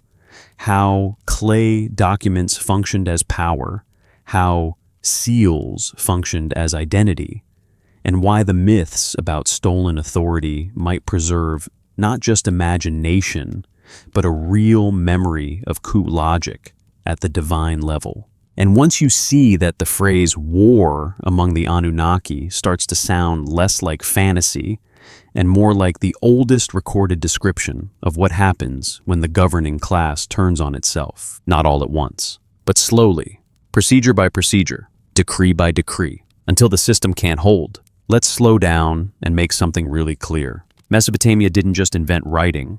It invented a kind of reality where writing became power, not metaphorically, literally. If you lived in a Mesopotamian city, the clay tablet wasn't just a record. It was a binding object. It was proof. It was authority you could hold in your hands. A tablet could transfer land. A tablet could establish a debt. A tablet could prove you owned a field owed barley, were promised silver, or had the right to a house. A tablet could convict you in court. A tablet could protect you in court. And this is why the culture's imagination treats authority as something that can be written, sealed, transferred, stolen, hidden, retrieved, because they lived inside that kind of system. If you've never lived in a bureaucracy that can ruin you with paperwork, it's hard to feel how intense this is. But for them, law wasn't abstract. Law was clay. Now add cylinder seals. A cylinder seal was a carved stone cylinder, etched with a unique design. When rolled over wet clay, it left an imprint, like a signature. And these weren't casual doodles. A seal could include your name, your office, your patron deity, your status. A document sealed by a high official carried authority proportional to that official's rank, which means identity and legitimacy were embedded in objects, not feelings, not charisma, objects. So when Mesopotamian myths talk about an object that grants the right to issue binding decrees for the cosmos, the tablet of destinies, it's not random fantasy. It is the logical extreme of their reality. If a temple administrator's sealed tablet can bind workers into obligations, then a cosmic tablet held by the supreme authority can bind existence itself. The mythic world uses the same mechanics as the human world, just scaled upward. And here's the key. In that logic, you don't overthrow a system by defeating everyone in combat. You overthrow it by taking the instrument that makes commands enforceable. That's what a coup is. And the Mesopotamian archive has multiple stories that look like coup logic played out in divine terms. Let's talk about Anzu again, but with coup logic in mind.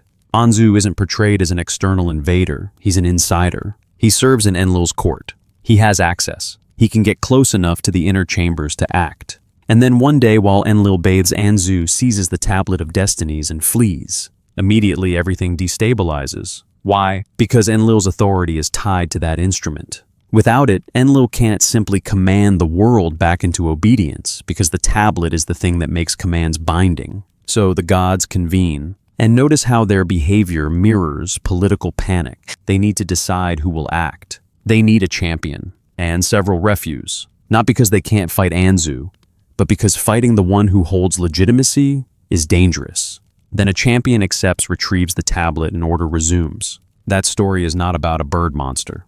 It's about what happens when authority is stolen from the inside. Now look at Enuma Elish. Tiamat appoints Kingu and gives him the tablet of destinies. That act matters more than giving him weapons. She's giving him legitimacy. She's making his commands binding. So when Marduk kills Kingu and takes the tablet, he's not just taking a trophy, he's taking sovereignty. And once again, it's possession that transfers authority. This is why the tablet of destinies is so important in the pattern we've been tracking. Because it's the clearest symbol that the divine order is structurally vulnerable. If legitimacy can be stolen, then the system depends on internal security and consensus. If consensus breaks, then theft becomes possible. If theft becomes possible, war becomes inevitable. Now bring that logic down into human history again. Mesopotamian kings were constantly at risk of losing legitimacy, not just through defeat, but through religious political shifts. A rival could claim divine favor. A city could shift allegiance. A temple could withhold ritual support. A king could be labeled cursed. And once a king was seen as illegitimate, rebellions became thinkable. Because legitimacy was not just power, it was recognition by the divine system. So, what the myths are doing in a sense is reflecting the same reality at the cosmic level. Legitimacy is everything. Instruments of legitimacy can be taken. And if they can be taken, then internal conflict isn't a possibility, it's a structural feature. Now let's connect this to the Nineveh fragment's disturbing line again. When the Anunnaki made war upon the Anunnaki, if the Anunnaki are the governing class, and if the system they run depends on enforceable decrees, recognized authority, jurisdictional borders, and instruments of legitimacy, then war could mean a breakdown where legitimacy became contested, stolen, transferred, reclaimed. Not want does once damrishvara dar was abasius as dar mas and repeatedly, and each transfer would destabilize the human world below. Because in this worldview, human cities aren't autonomous. They're estates. They're divine territories. Each city is tied to a patron deity. The temples are the god's household. The economy is built around feeding and maintaining that household. So if legitimacy shifts at the top, the entire downstream system shakes. Now here's something that makes this even sharper. Mesopotamian scribes were not naive about record loss. They knew that tablets break. They knew archives collapse. They knew entire libraries could vanish. so they copied aggressively. They recopied older compositions to prevent them from disappearing. They produced catalogs of texts that were missing. They listed titles they no longer possessed, like a librarian mourning burned books. That is a culture obsessed with continuity, which means if a tradition about internal divine conflict existed, it would likely survive in scattered echoes, not in one clean narrative. Because a war story, especially one that implicates the governing class, wouldn't necessarily be preserved as a single official chronicle. It would be dispersed, embedded in myths, encoded in laments, echoed in hymns and rituals, mentioned in fragments, and sometimes like K3657 named explicitly in one surviving scrap. Now let's pull in the other detail from the fragment that keeps hanging there like a hook, the after effects. Weapons that burned without flame. Fields barren for 3 harvests. No birds returning for 40 years. Even if you read this as metaphor, it's describing consequences in a way that feels like environmental memory. Not just it was terrible, but it damaged the land. And that kind of memory appears in lamentation imagery too. The laments described places where nothing grows, where fields become salt, where canals dry or fail, where the city becomes a silent ruin. And again, we don't have to claim advanced technology to recognize what the scribes might be describing through their own vocabulary. A city burned and abandoned doesn't recover quickly. If canals break, farmland can become saline and useless for years. If war or drought disrupts agriculture, famine and depopulation can follow. If a region experiences sustained catastrophe, wildlife patterns shift. Bird migration changes, ecosystems destabilize. A scribe who wants to communicate this place became dead land, will reach for language their audience understands. 3 harvests of barrenness, 40 years of silence. Those are units of lived reality. Now here's where the archive gets even more interesting, because the Mesopotamian texts don't just show internal fractures. They also show repeated attempts to restore order. Every time legitimacy is challenged, the system scrambles to stabilize. A champion retrieves the tablet. Enki maneuvers around a decree. A substitute is paid to satisfy underworld law. A new king claims divine favor and rebuilds temples. The cycle repeats: fracture, response, temporary stability, new fracture. And that repeating cycle is exactly what you'd expect if the scribes were preserving the memory of a long instability rather than one sudden disaster. Which brings us right up to the question of presence again, because the most haunting feature of the post-Sumerian world is not just political change. It's the way the texts speak as if something is missing. Later prayers beg for attention. They call on gods who feel distant. They request return. They ask for the divine gaze to turn back to earth. That's not a small theological shift. That's a worldview shift. It's like the culture is saying the administrators are still named, but they no longer reside the way they once did. And if you map that onto our structural pattern, you get something chilling. Internal fracture in the divine order leads to withdrawal of divine presence, which leads to human systems running on inherited machinery without direct supervision. Rituals continue, temples remain, scribes keep writing, but the sense of immediate governance fades. Now in the next part, we're going to focus on the final convergence point, where mythology, political theology, and historical collapse lock into a single frame the idea of the gods abandoning cities by decision. Because if the gods are administrators, abandonment is not just absence, it is policy. And if abandonment is policy, then the question becomes what kind of conflict inside the administration would lead to the decision to withdraw from the human world entirely. That's where the Nineveh fragments line stops feeling like an isolated shock and starts feeling like a summary of centuries of recorded instability. War among the Anunnaki, not as one battle, as a system tearing itself apart. When people hear the gods abandon the city, they often picture something soft and spiritual, like faith fading or religion changing. But that's not how Mesopotamian texts frame it. They frame abandonment like an administrative act, a decision, a decree, a withdrawal of protection that has consequences as predictable as gravity. And the reason they can frame it that way is because their gods are not distant symbols in the background. Their gods are landlords. Their gods are rulers. Their gods are the owners of the estates that humans manage. So when the texts say a god left, it means something closer to this. The owner closed the house. The staff kept working for a while because what else could they do? But the house was empty. And once the house is empty, the entire structure becomes vulnerable. This is why the Lamentations matter so much for our larger thread, because they show the same divine governance model. We've been tracking councils, decrees, jurisdictions applied to real catastrophe, and they do it with a kind of emotional intensity that doesn't feel invented for entertainment. It feels like lived trauma, framed in the only language that could make sense of it. Let's return to the lamentation over the destruction of Ur. The text isn't subtle, it is repetitive on purpose. It drags the reader through devastation scene by scene, not allowing you to look away.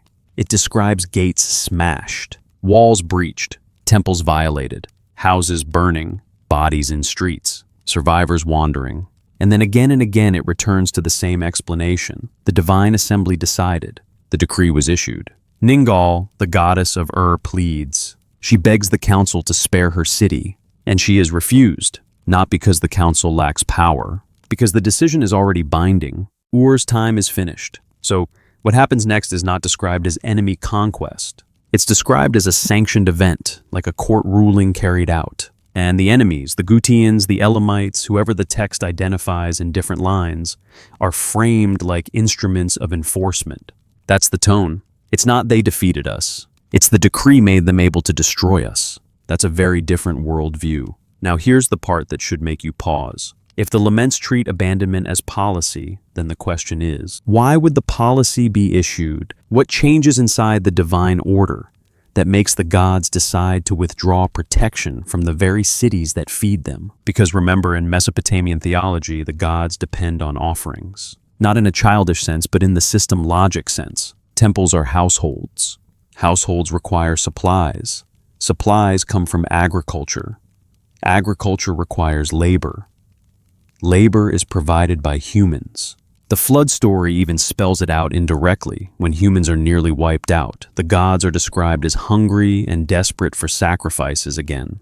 So abandonment is not a simple, we don't care anymore. Abandonment is a high-level decision that has costs. It means the gods are choosing instability over continued benefit, which implies something is happening inside the system that makes the costs worth paying. And that's where our war thread tightens. Because what would make a ruling class abandon a functioning estate? Internal conflict, contested authority, jurisdictional fracture, a breakdown of consensus so severe that the system can no longer maintain itself in the same way. If the gods are divided, then cities become vulnerable, not just to enemies, but to shifting patronage, shifting decrees, and administrative paralysis. Now look at how the laments describe divine behavior. They don't portray the gods as heroic defenders. They portray them as decision-makers who withdraw. And sometimes they portray them as sorrowful but bound.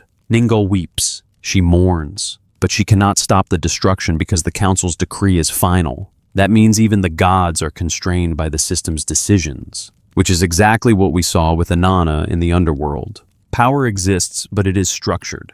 And structure can trap even the powerful. Now, across different lamentations, you see the same motifs repeated. The deity of a city complains. Begging occurs. A council decree is referenced. The city's protective presence withdraws. The gates are open to destruction. The city becomes empty. And the texts treat this not as random, but as the execution of policy. So, again, if this is policy, then the war among the Anunnaki could be the process that leads to policy failure or policy shift. Imagine a governing assembly splitting into factions. One faction wants continued engagement in human affairs, continued maintenance of cities, continued collection of offerings.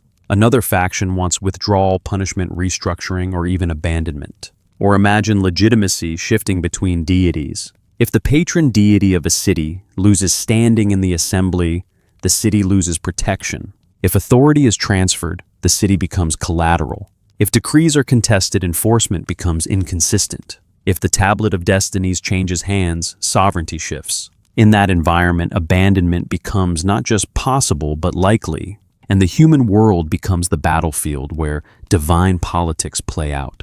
Now, let's bring in another crucial detail about how Mesopotamian texts treat cities. Cities are not just populations in these traditions. They are identities. They are divine territories. Each city's fate is tied to its patron deity. So, when a city is destroyed, the texts often treat it like a personal wound for the deity. The goddess weeps. The god laments, but the destruction still happens. Because the decree overrides personal attachment. That's governance. That's a system enforcing itself even against emotion. And that is exactly the kind of system that would produce catastrophic outcomes when it fractures. Because fractured systems don't just wobble, they punish. They abandon. They destroy what they once protected. Now we have to address something else here. If this were all purely metaphorical, why preserve it with such obsessive care across centuries? Why copy laments that describe your own civilization's humiliation? Why preserve stories where gods sabotage each other, steal authority, and fail to maintain consensus? The answer might be simple. Because these texts were not religious propaganda in the modern sense. They were part of institutional memory. They were how Mesopotamia understood itself. And in a culture where writing existed specifically to preserve what mattered, catastrophic memory mattered. Now return again to Nineveh. Ashurbanipal's scribes copied old laments too. They preserved Sumerian compositions in Akkadian translation. They preserved king lists. They preserved myths. They preserved omens. They preserved everything they could gather. So, by the time the Nineveh fragment was copied, in the 7th century BC, Sumer had been gone for over 1,000 years, but the memory remained alive in the archive. And in that archive, one fragment names the pattern with brutal clarity. When the Anunnaki made war upon the Anunnaki, not as an isolated myth, as an explanation for why the old world became distant, why presence withdrew, why cities could be abandoned by decision, why a system that once seemed stable collapsed into grief literature. Now here's where the thread gets even tighter, because the Lamentations aren't the only texts that describe divine withdrawal. There are also later compositions that treat the return of the gods as something kings must actively negotiate. Kings rebuild temples, not just as public works, but as invitations, as calls, as attempts to lure presence back. Royal inscriptions often describe kings as restoring divine order and persuading the gods to return their favor. This is where the theology becomes almost painfully practical. If the gods left, you need to bring them back, but you can't command them.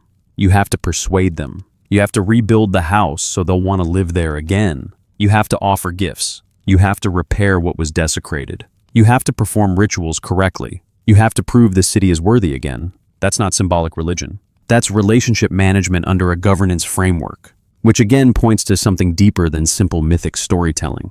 It points to a worldview where divine presence is treated like a political reality. Now in the next part, we're going to take the final step toward the Nineveh fragment itself and ask the question that sits under everything. If the archive preserves a long pattern of internal fracture labor, revolt, sabotaged decrees, stolen authority, jurisdictional enforcement, and finally abandonment, then what exactly might the scribes have meant by weapons that burned without flame and land rendered barren, not as a leap into modern sci-fi, as an attempt to interpret how ancient scribes described extraordinary destruction using the vocabulary available to them? Because if the war among the Anunnaki was remembered, it would not be remembered as we had nuclear weapons.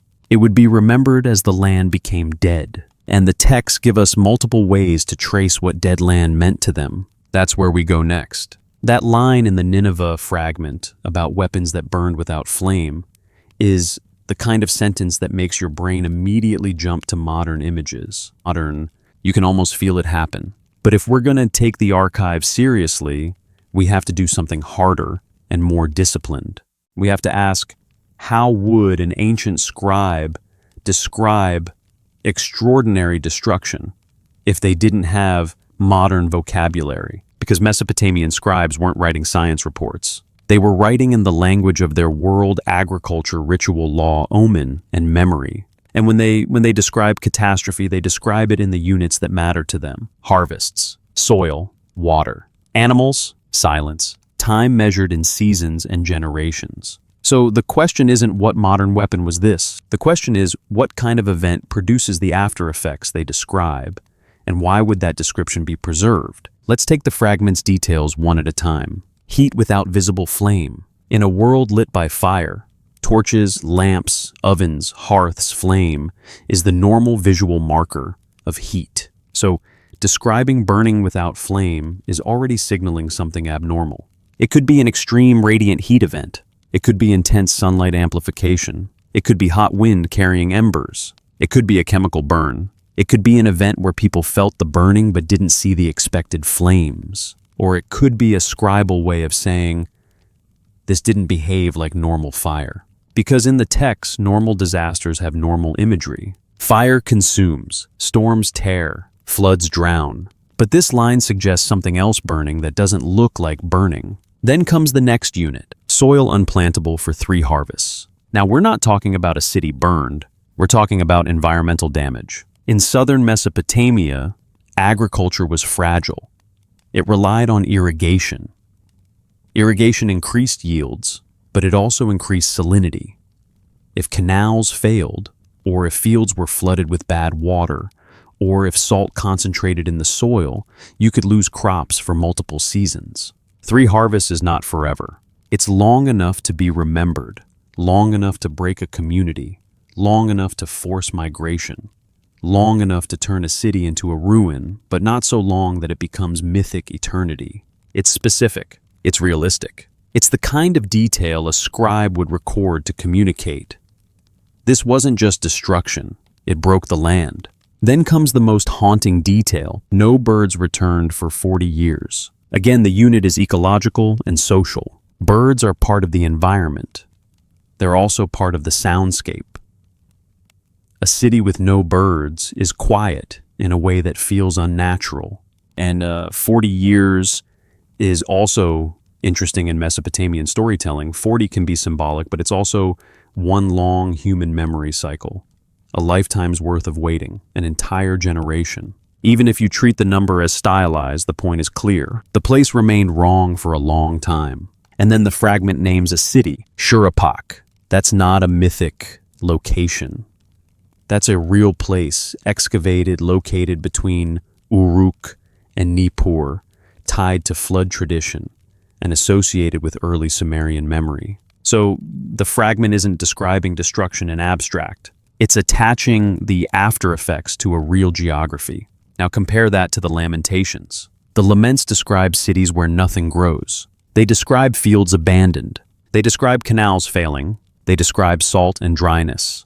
They describe places becoming silent. They describe long-term aftermath. Not just battle happened, but life stopped working. And they frame that long-term aftermath as authorized as if policy withdrew protection and the environment itself turned hostile, which is where the war thread becomes even more intriguing. Because war doesn't only destroy buildings. War destroys systems. It breaks coordination. It interrupts labor. It collapses maintenance cycles. And in Mesopotamia, the maintenance cycle was everything. Canals had to be dredged constantly. Embankments had to be repaired. Flood channels had to be managed. Without coordinated labor and centralized planning, the land itself could become unproductive. That means the weapon might not be a single device. It might be the collapse of the system that kept the land alive. To ascribe that collapse would feel like the earth itself was struck. Because the result is the same, the soil won't plant. Now, this doesn't eliminate the possibility of extraordinary events, fires, invasions, drought, flood layers, whatever.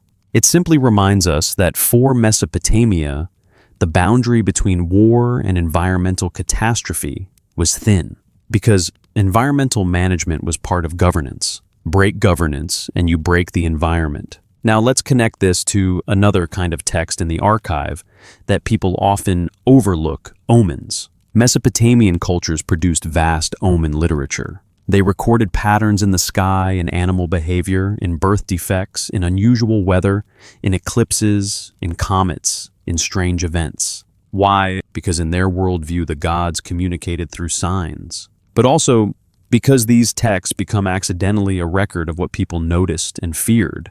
Omen texts preserve the logic of if this happens, then disaster follows. and many omens are about the kind of environmental breakdown the fragment hints at. Famine, crop failure, pestilence, cities, falling kings, dying territories, collapsing. So even when we're not reading a war narrative, we're reading a culture scanning reality for clues that the system is going unstable, and instability in their mind often meant the gods were divided or withdrawing favor. Now bring this back to the long pattern we've built. We've seen a labor revolt managed by delegation, a population crisis managed by annihilation, then sabotaged, authority stolen and transferred through possession, jurisdiction enforced so strictly a goddess dies crossing a boundary, historical collapse framed as divine withdrawal by decree, later empires inheriting the archive and reframing legitimacy. Now add the environmental after effects described in the fragment. This is what happens when internal conflict escalates from political fracture to physical consequences. In human terms, when leadership fractures, people suffer. In Mesopotamian terms, when the divine council fractures, the land suffers. Because land productivity is tied to order. Order is tied to decrees. Decrees are tied to authority. Authority is tied to the instruments of legitimacy. So, if the instrument is contested, the decrees become unreliable and the land becomes unstable. That's the logic. Now there's another reason those details matter. Because the Nineveh fragment doesn't just describe destruction, it describes aftermath. And cultures don't preserve aftermath details unless they want you to understand the scale of what happened. That's one reason the lamentations are so long and repetitive. They aren't just saying we lost. They're saying this broke everything for a long time. A tragedy isn't just a moment. It's an enduring condition. Now take one step back and think about the scribes themselves. Scribes were trained. They were part of an institution. They had access to older texts. They copied with intent. They were obsessed with precision when it came to administrative records.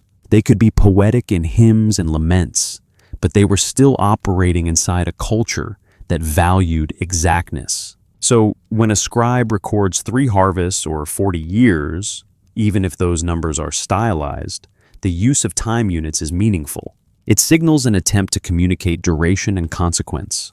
It's not just long ago, it's this lasted. And that brings us to the final hinge of the whole argument. Because if the war story exists as a through line, the archive should show it not as a single clear narrative, but as repeated signs of the same thing. Internal fracture, leading to systemic collapse, leading to environmental aftermath, leading to withdrawal, leading to a changed world. And that is exactly what the overall sequence looks like. When you line up myths, laments, king lists, and fragments chronologically.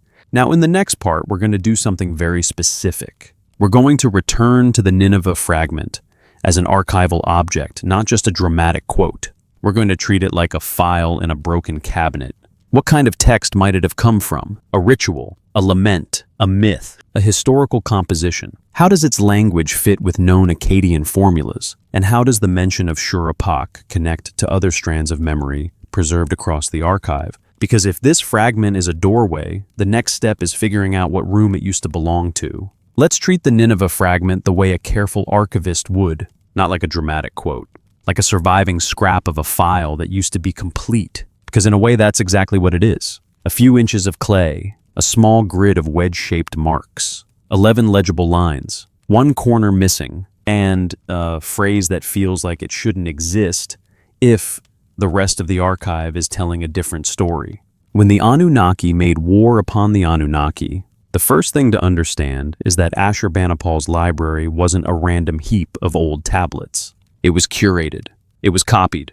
It was assembled with intention. Ashurbanipal had scribes gather texts from all over Mesopotamia, especially older cult centers like Babylon, Nippur, Uruk-Sippar. They copied what they found. They brought home duplicates. They preserved variants. So a fragment like K3657, the museum label is not a casual scribble. It is a product of institutional copying. That means it likely belonged to a recognizable genre. And to figure out what that genre might have been, we look at how Mesopotamian texts functioned. They weren't organized the way modern libraries are organized by fiction and nonfiction. They were organized by usage, omen compendia for divination, ritual instructions for temple practice. hymns and prayers for worship, myths and epics for cultural memory and scribal training, king lists for legitimacy, lamentations for ritual mourning and political theology, medical treatises, lexical lists, legal contracts. In that system, a short fragment that describes divine war and environmental aftermath could plausibly belong to several categories.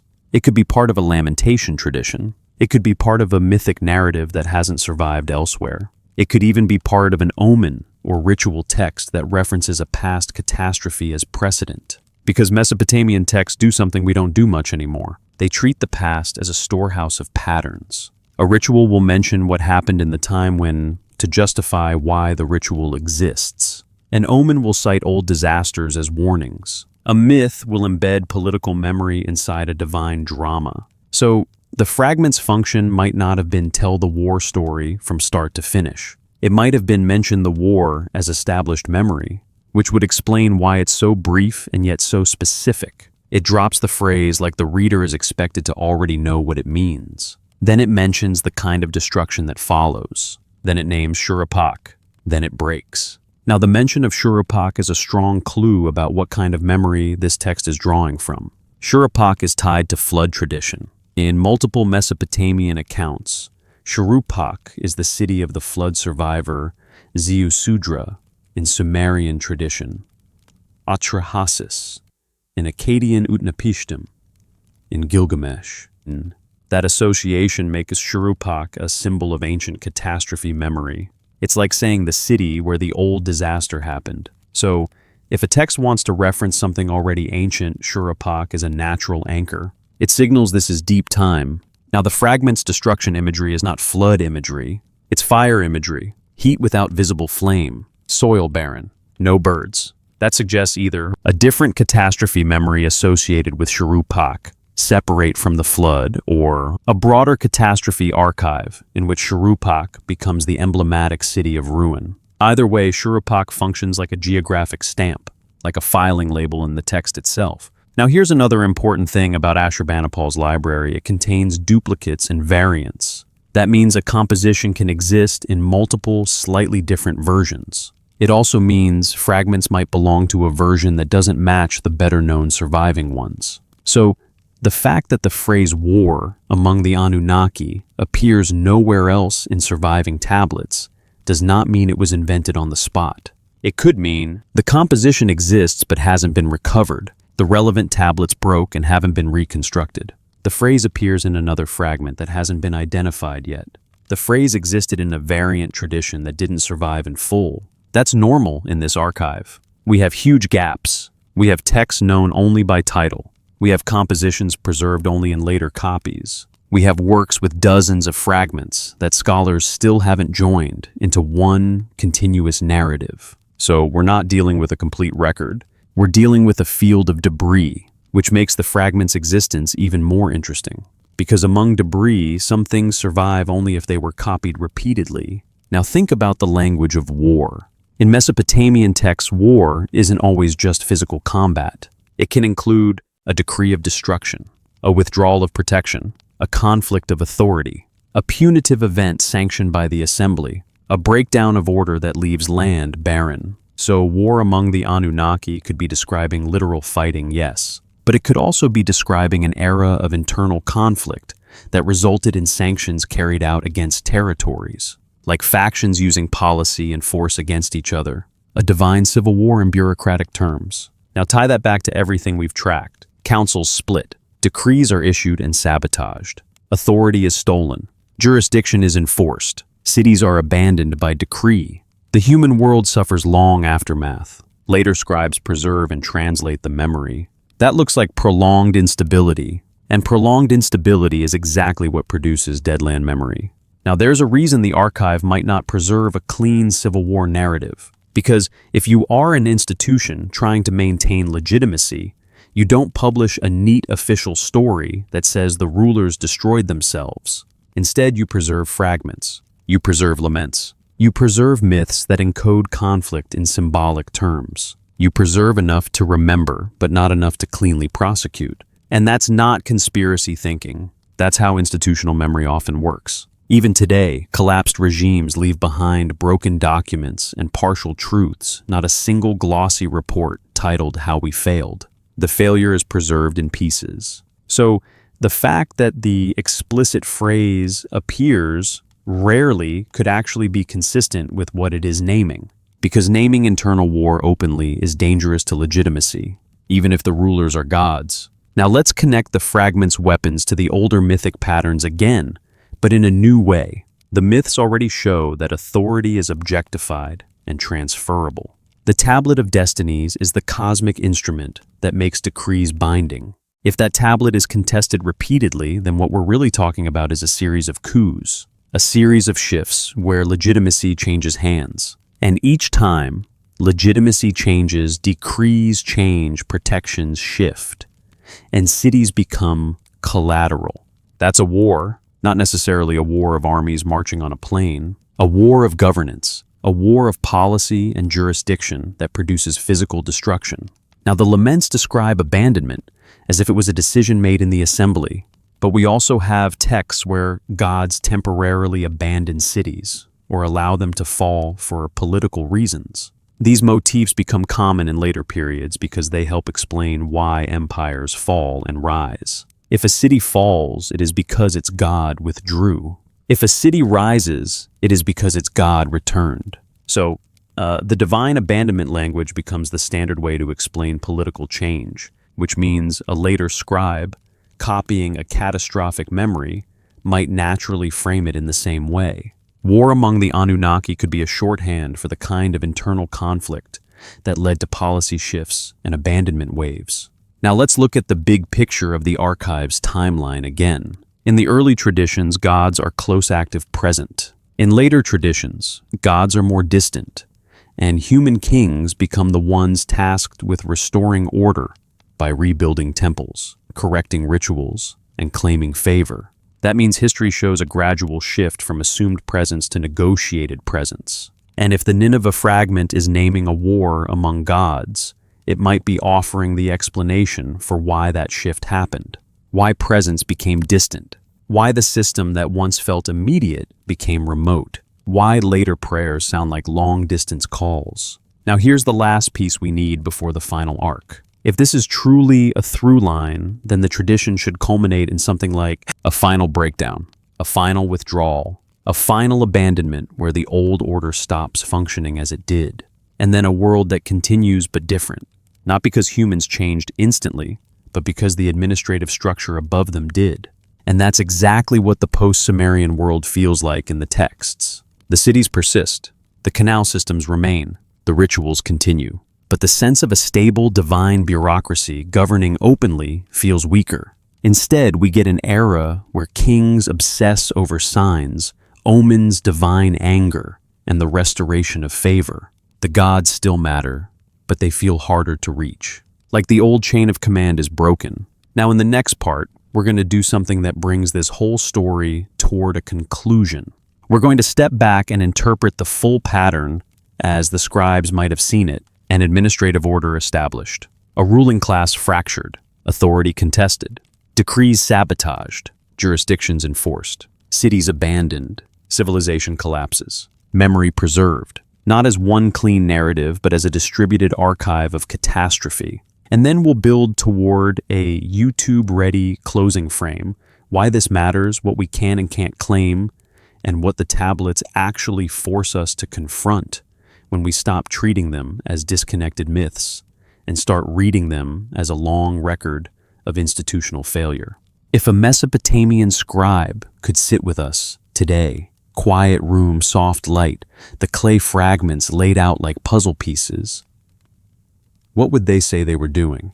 Not what we say they were doing, what they believed they were doing, because when you step back and read the texts in sequence, something becomes hard to shake. This doesn't feel like a collection of unrelated stories. It feels like a record of a system that forms strains, fractures, and leaves lasting damage behind.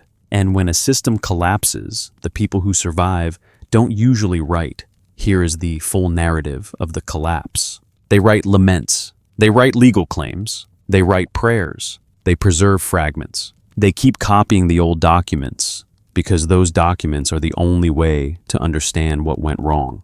That's what the Mesopotamian archive resembles. A cabinet of surviving paperwork from a world that broke. Now let's lay out the pattern one last time, but this time the way a scribe might recognize it as a sequence of governance crises. Crisis 1.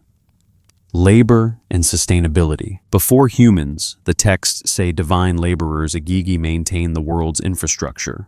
They dredge canals. They carry burdens. They do the maintenance work that keeps land productive. After long years, they revolt, not to overthrow the system, to protest their role inside it.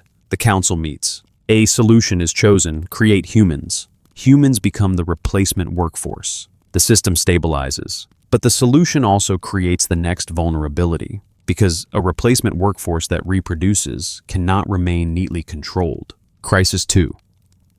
Population and policy fracture. Humans multiply. Cities grow. Noise rises. The land bellows like a bull. Enlil brings the matter to council. A decree is issued: reduce humanity through extermination by flood. But Enki undermines the decree. He does it carefully, like a legal loophole speaking to a reed wall, so he technically doesn't violate the council's order. A human survives. The decree fails. The critical consequence isn't just that humans live. The consequence is that council authority is no longer absolute. A binding policy decision was successfully sabotaged from within. Crisis 3. Legitimacy becomes a stolen object. The myths then intensify the same vulnerability. Authority is tied to instruments. The tablet of destinies is the ultimate binding seal. Whoever holds it can issue enforceable decrees, and the tablet is stolen. Not once, repeatedly. Anzu seizes it from inside the court. Kingu holds it on behalf of Tiamat. Marduk takes it and becomes sovereign. Each time, legitimacy transfers by possession. This is coup logic embedded in cosmic narrative, and it reveals a structural truth. The system depends on secure authority. If authority can be taken, the system can be paralyzed. Crisis 4. Jurisdiction and enforced boundaries. Then the texts show power as territorial and legal. Inanna crosses into the underworld. Her authority doesn't apply there. Gate by gate, her symbols are stripped. She is judged. She is killed. Even a high deity can be destroyed by jurisdictional law. She returns only through maneuvering and substitution. The message is consistent power is not universal. It is bounded. Cross boundaries and even gods pay costs. Crisis 5. Collective withdrawal and civilizational collapse. Then the archive shifts from mythic to historical catastrophe, or the third collapses. Cities burn. Populations scatter. Sumerian retreats into liturgical memory. The Lamentations describe the devastation as authorized. The divine assembly decides. Decrees are issued. Protection withdraws. The gods leave their temples. And once they leave, the old world ends. Not because human enemies are stronger, because the administrative structure behind reality withdraws its support. And then the fragment names it. Centuries later, in a royal archive in Nineveh, one surviving scrap states with disturbing clarity what the pattern implies. When the Anunnaki made war upon the Anunnaki, it's not a full chronicle. It's not a detailed campaign report. It's a label. A compressed summary of centuries of recorded instability, and then it describes aftermath that matches the kind of systemic damage you'd expect from governance collapse. Heat without flame, barren fields for 3 harvests, no birds for 40 years, a real city named, a wound on the land that lasts long enough to become memory. Now, the most important thing to notice is this: at no point does the archive require the gods to be perfect. It doesn't portray them as flawless moral beings. It portrays them as rulers, powerful, ancient, but constrained by structure and capable of conflict. And that makes the entire tradition unusually consistent. Because the same administrative framework appears everywhere. Councils vote. Decrees bind. Instruments of authority can be stolen. Jurisdictions override personal power. Cities live or die based on policy and presence. So if the scribes believed their gods were governors, then a divine internal war would not be unthinkable. It would be structurally inevitable, because any system with transferable legitimacy and bounded jurisdictions can fracture, especially if its top members can undermine each other without absolute enforcement. Now here's where we have to be careful, because this is where people usually split into extreme camps. One camp says this is all mythology, symbolic, poetry, nothing more. The other camp says this proves literal extraterrestrial war with advanced weapons. Both camps skip the hardest part. The hardest part is staying inside the evidence, because the evidence isn't giving us a clean answer. It's giving us a pattern. It's giving us a worldview that treats divine governance like a state, and it's giving us a fragment that names internal war. What we can say responsibly is this: the scribes preserved a long tradition describing power as administrative, enforceable, and contestable. They preserved repeated narratives of internal fracture at the divine level. They preserved trauma literature, framing historical collapse as policy withdrawal by the divine assembly. And they preserved at least one fragment explicitly naming war among the Anunnaki and describing long-term environmental aftermath. That's what the tablets say. Now, what does it mean? That's where interpretation begins, and interpretation must stay honest. There are multiple plausible ways to read this without breaking the evidence. Interpretation 1. Myth as encoded institutional memory. The myths may preserve social memory of repeated crises, floods, droughts, wars, migrations encoded into divine narratives because the gods were the framework through which reality was understood. In this reading, war among the Anunnaki is a way to speak about catastrophic systemic collapse using the language of divine governance. Interpretation 2. Political theology as a reflection of real political instability. The divine conflicts may mirror human political patterns: coups, succession crises, contested legitimacy, city rivalries, and the collapse of centralized states. In this reading, the myths are not history, but they preserve the logic of how authority works, and that logic is consistent with how Mesopotamian states rose and fell. Interpretation 3. The scribes believed these were ancient events. This is the most direct reading of scribal behavior. They copied these texts like they copied records. They preserved them across centuries. They treated them as meaningful old knowledge. That suggests many scribes believed they were preserving memory, not inventing symbolism for fun. That doesn't prove literal gods or literal war, but it does prove the texts were treated as important truth-bearing documents. And if that's true, then dismissing them as mere fantasy doesn't fit how the culture itself treated them. Now, here's why this matters for the larger story you're listening to. Because whether you treat the Anunnaki as literal beings or as the symbolic face of governance, the archive forces one uncomfortable insight. The oldest written tradition we possess describes reality as maintained by an administrative order, and it describes that order as vulnerable to internal conflict. That means the oldest surviving system theory humanity wrote down is not a fairy tale about harmony. It's a story about how power fractures, how legitimacy can be stolen, how decrees can be sabotaged, how jurisdictions can kill even the powerful, and how the world below suffers when the rulers above cannot maintain consensus. Now, in the next part, we're going to build toward the closing frame of the long-form video. We're going to return to the British Museum vault image, the clay fragments sleeping in numbered rows, and ask the final question you've been circling the entire time. If the tablets are an archive of fractured governance, what do they demand from us as modern readers? Not belief, not dismissal, but a different kind of attention. Because the war story, if it exists, isn't one lost tablet. It's the pattern that remains when everything else is broken. Let's go back to the place where we started. Not Sumer, not Uruk, not the flood. Back to the vault, deep beneath the British Museum, where the climate is controlled and the light is careful and the shelves are packed with quiet clay. It's easy to romanticize that image, ancient knowledge, sleeping, waiting for modern minds to wake it up. But the real feeling is stranger than romance, because what's down there isn't a single story. It's debris, fragments, pieces of administration and ritual and poetry and grief stored in numbered rows like bone shards after a collapse. And the unsettling part is that this isn't the only vault. Philadelphia, Paris, Berlin, Baghdad's collections scattered across the modern world, each holding pieces of the same ancient archive separated by excavation history and empire and shipping crates. So when we talk about what the tablets say, we're really talking about what survived. And survival is not neutral. It's shaped by fire, flood, war, and pure chance. That's why one fragment can matter so much. Because in a broken archive, one phrase can act like a compass. When the Anunnaki made war upon the Anunnaki, if you hear that and immediately take it as proof of literal divine warfare, you're moving too fast. But if you hear it and immediately dismiss it as scribal fantasy, you're also moving too fast. Because the fragment isn't asking you to pick a team. It's forcing you to notice a pattern, and once you see the pattern, it changes the way you read everything else. Here's the pattern again, but this time framed the way a modern archivist might frame it. The civilization invented writing not to tell stories, but to manage reality.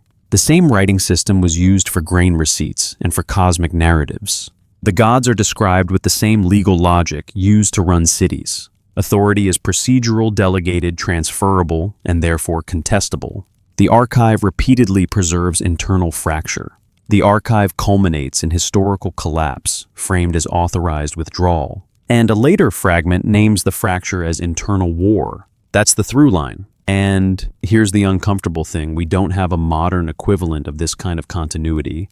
We have myths, sure, we have legends. But we don't have a 3,000-year scribal tradition where people copy and translate the same core texts across empires, preserving them with institutional obsession. That's what makes Mesopotamia different. It's not just old, it's continuous. So, when that continuous tradition preserves a consistent model of governance, complete with council disputes, decrees sabotage, stolen authority, and withdrawal, maybe we should pay attention to what that model is doing.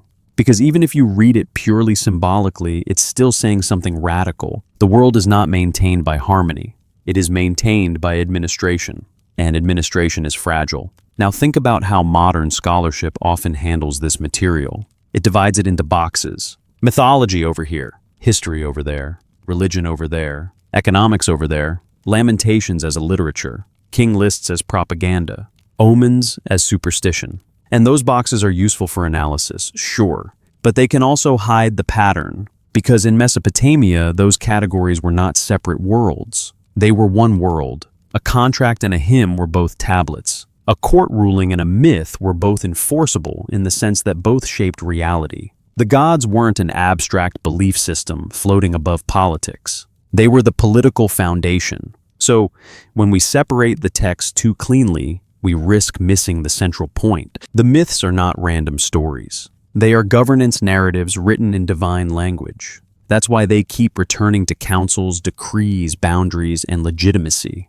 And that's why they feel less like fairy tales and more like institutional records in narrative form. Now you might be wondering, okay, but what does this change for us? We're modern people. We don't run our cities on clay tablets. We don't sacrifice bread and beer to a statue. So why does it matter whether the Anunnaki waged war or whether the texts are symbolic? Here's why it matters. Because the archive is a mirror, not a mirror that shows you your face. A mirror that shows you what complex systems do over time. The Mesopotamian texts are obsessed with one idea: order is maintained through recognized authority. And when recognized authority fractures, the world becomes unstable. That's true in their divine stories. It's true in their political history. And it's true now. Modern systems fail the same way, not always by external enemies, often by internal fracture. Legitimacy contested, decrees ignored, institutions undermined, consensus shattered, authority stolen, not by physical theft, but by narrative capture, bureaucratic takeover, procedural loopholes. Then the system begins to malfunction. Maintenance stops, infrastructure decays. The land becomes metaphorically barren. People migrate, cities hollow out. What's eerie is that Mesopotamia mapped that exact logic onto the gods. In their worldview, internal fracture at the highest level produces environmental and social collapse below. Even if you treat that as metaphor, it's a metaphor that behaves like reality. Now let's return to the idea of presence. Earlier texts assume gods are close. Later texts plead for gods to return. That shift presence to distance can be read as theological evolution. It can be read as cultural trauma, but it can also be read as the archive's way of recording a change in how people experience the world. They stopped expecting direct response. They started asking for attention. They started looking for signs. They started developing deeper omen systems and anxious ritual correctness. Because when you feel like your governing order is unstable, you become obsessive about signals. You become superstitious. In the literal sense, you look for what is above. That's what later Mesopotamian religion often feels like. Not simple worship, but maintenance of relationship under uncertainty. Now bring that back to the vault again. Those 130,000 tablets, most of them photographed, most of them never fully studied, contain not just myth, but record. Not just poetry, but policy. Not just religion, but system memory. And this is where I want you to picture something. Imagine you're an Assyrian scribe in Nineveh 7th century BC. You are trained to copy old tablets. You are surrounded by shelves of ancient writings. You know the old world ended long before you were born. You know Sumer is gone, but you still copy Sumerian hymns. You still preserve king lists. You still use the old divine names. You still live under the shadow of the same worldview authority, descends, moves, withdraws, and then you copy a text that includes a line about the Anunnaki warring among themselves. What does that do to your understanding of history? It makes the collapse feel like something deeper than drought or invasion. It makes the collapse feel like the echo of a higher level conflict that your world still lives inside. And this is why the fragment matters. Not because it proves one wild claim, but because it clarifies what the archive has been implying all along. The scribes believed the world they inherited was the aftermath of a fracture in the governing order, a fracture that left human civilization to carry on with rituals, canals, and cities, but without the same sense of immediate divine management. Now that brings us to the final questions a long-form YouTube video needs to end on. What can we responsibly conclude? What can't we claim? And what should the viewer carry with them as the story closes? That's what we'll do in the next part. We'll bring it home, not with a cliffhanger, but with a grounded closing. Because the most honest ending isn't the Anunnaki were aliens or it's all just myth. The most honest ending is this. The tablets preserve a long record of power fracture and collapse written by people who treated preservation like survival. And once you see the pattern, you can't unsee it. So, here we are, standing at the edge of the archive. Not the edge of history, history keeps going. The edge of what we can actually claim with integrity. Because in long-form YouTube storytelling, it's tempting to end with a big dramatic declaration. It's tempting to say, this proves it, and drop the mic. But the tablets don't give you a clean mic drop. They give you something harder. They give you a pattern that refuses to fit neatly into one modern category. And if we're serious about what we just read, the ending has to respect that. So let's separate 3 layers. Layer 1, what the tablets clearly show. The tablets show a civilization that treated writing as preservation of what mattered. They show that Mesopotamian scribes did not maintain a sharp division between administrative reality and sacred narrative. Everything important was recorded on clay. They show a political theology where power is described as delegated kingship descends from heaven. Procedural councils convene, decrees are issued. Enforceable law binds through tablets and seals. Territorial domains and jurisdictions matter. Transferable legitimacy can move, be stolen, be seized. And they show repeated narratives of internal fracture at the divine level. Labor revolt, sabotage decree, stolen instrument of authority, jurisdictional enforcement, abandonment by policy. Then in historical lamentations, they show catastrophe framed in the same governance language. The assembly decides. The decree is binding. Protection withdraws. Cities fall. And finally, one fragment preserved through copying and storage contains a phrase naming internal conflict among the Anunnaki. That is what the corpus shows without needing wild leaps. Layer 2. What the tablets strongly imply as a pattern. When you arrange these texts chronologically and thematically, they stop reading like isolated stories. They start reading like distributed memory, not memory in the modern autobiographical sense. Memory as an institutional record, a system documenting its own vulnerabilities. The pattern implies that Mesopotamian scribes were deeply concerned with a world where authority could be contested, decisions could be undermined, legitimacy could transfer by possession or decree, stability depended on consensus among high powers, collapse could be understood as withdrawal of governance rather than defeat. Even if you interpret all of this symbolically, the implied lesson remains consistent. Complex systems are vulnerable to internal fracture. And the people who lived through collapse preserved that lesson in sacred language because that was their framework of reality. Layer 3. What we cannot responsibly prove. We cannot prove the literal existence of the Anunnaki as physical beings with advanced technology based solely on these texts. We cannot prove a literal divine civil war as a historical event in the modern evidentiary sense, the way you might prove a war by finding coordinated battlefield graves, weapons, caches, and matching independent chronicle sources. We cannot take a poetic or mythic line and treat it like a lab report. The archive is powerful, but it is not complete. It is broken. It is biased toward what was copied. And it is filtered through scribal conventions, ritual language, and literary structure. That's the line we have to hold. Now here's the real question your audience will feel under all of this, even if they can't name it. If we can't prove it literally, why does it still feel like it matters? Because the texts aren't random.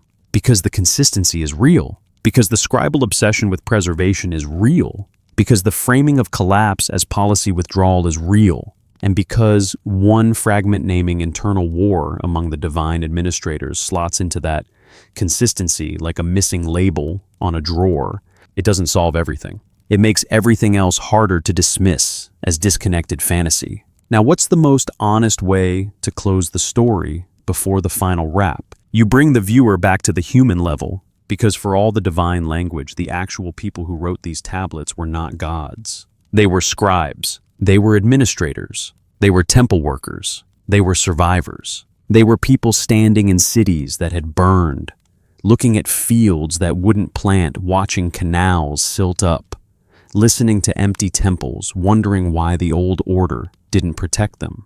And they did the one thing they believed could outlast collapse. They wrote. They pressed wedges into clay. They baked the record into the material of the earth. They made memory portable, and because clay lasts, their questions lasted. That's the emotional core of this entire story. The Anunnaki material can be framed as mystery, sure, but underneath that, it's really about a civilization trying to explain why stability broke, why the world they inherited felt like aftermath, why presence felt distant, why order had to be rebuilt again and again. Now, this is where I want to give you the most powerful, close-to-end pivot for long-form storytelling. You don't have to tell the viewer what to believe. You tell them what to notice. And the thing to notice is this: Mesopotamian texts do not portray their gods as a single unified moral authority. They portray a governing class. And governing classes, whether divine or human, have vulnerabilities, competing interests, jurisdictional conflict, legitimacy struggles, procedural sabotage, bureaucratic paralysis, withdrawal when costs outweigh benefits. If you replace gods with institutions, the pattern still holds, which makes the story relevant without needing literalism. Now here's one more subtle point that makes this ending stronger. Modern audiences tend to treat myth as either true or false, but ancient cultures often used sacred narrative as a container for multiple kinds of truth at once. Historical memory, political legitimacy, moral teaching, cosmic explanation, trauma processing, institutional record, all wrapped together. The Sumerians didn't need a separate genre called mythology because their sacred and administrative worlds were fused. So when we read their texts, we have to allow for the possibility that sacred narratives preserve real memories in symbolic form, not because symbols are lies, because symbols are compression. They allow a civilization to store meaning in portable stories. And that may be exactly what we're looking at. A compressed record of systemic fracture, a record that later scribes like those in Nineveh continued to copy because they believed it mattered. Now we're ready for the final part, the true closing. In the last section, we're going to bring the viewer back one last time to the vault image, to the idea of reading the tablets in sequence, and we're going to end with the most honest line this whole archive gives us. The war story, if it exists, isn't one intact tablet. It's the pattern left behind when everything else is broken. And that pattern is still sitting in numbered rows, waiting for the next fragment to be read. So let's end where the story began. Not on a battlefield, not under a ziggurat, not with thunder or monsters or a flood swallowing the world. In a vault, quiet, dry, cold, numbered shelves, clay fragments sleeping in rows, tagged and catalogued, each one a small square of baked earth that outlived empires. And if you could stand down there long enough past the noise of the museum upstairs, past the tour groups and the gift shop, you'd feel the strange weight of it. Strange. Humanity's oldest continuous written tradition isn't a single book. It's a scatter, a broken archive. And yet, even broken, it still holds a shape. Because when you read these texts in sequence, a story emerges that doesn't behave like random myth. It behaves like institutional memory, a record of how power works, how it fractures, and what collapses when the system that enforces order can no longer hold itself together. That's the through line. And the reason the Nineveh fragment matters so much isn't because it gives you the whole story. It's because it names what the rest of the archive has been circling for centuries. When the Anunnaki made war upon the Anunnaki, that line doesn't resolve the mystery. It sharpens it. It turns 1,000 scattered echoes into something that feels coherent. Because once you've seen the pattern, you recognize it everywhere. You recognize it in the earliest labor revolt where divine workers strike, and humanity is created as a bureaucratic solution. You recognize it in the flood decree where the divine council makes a decision, and one of its highest members undermines it from inside the system.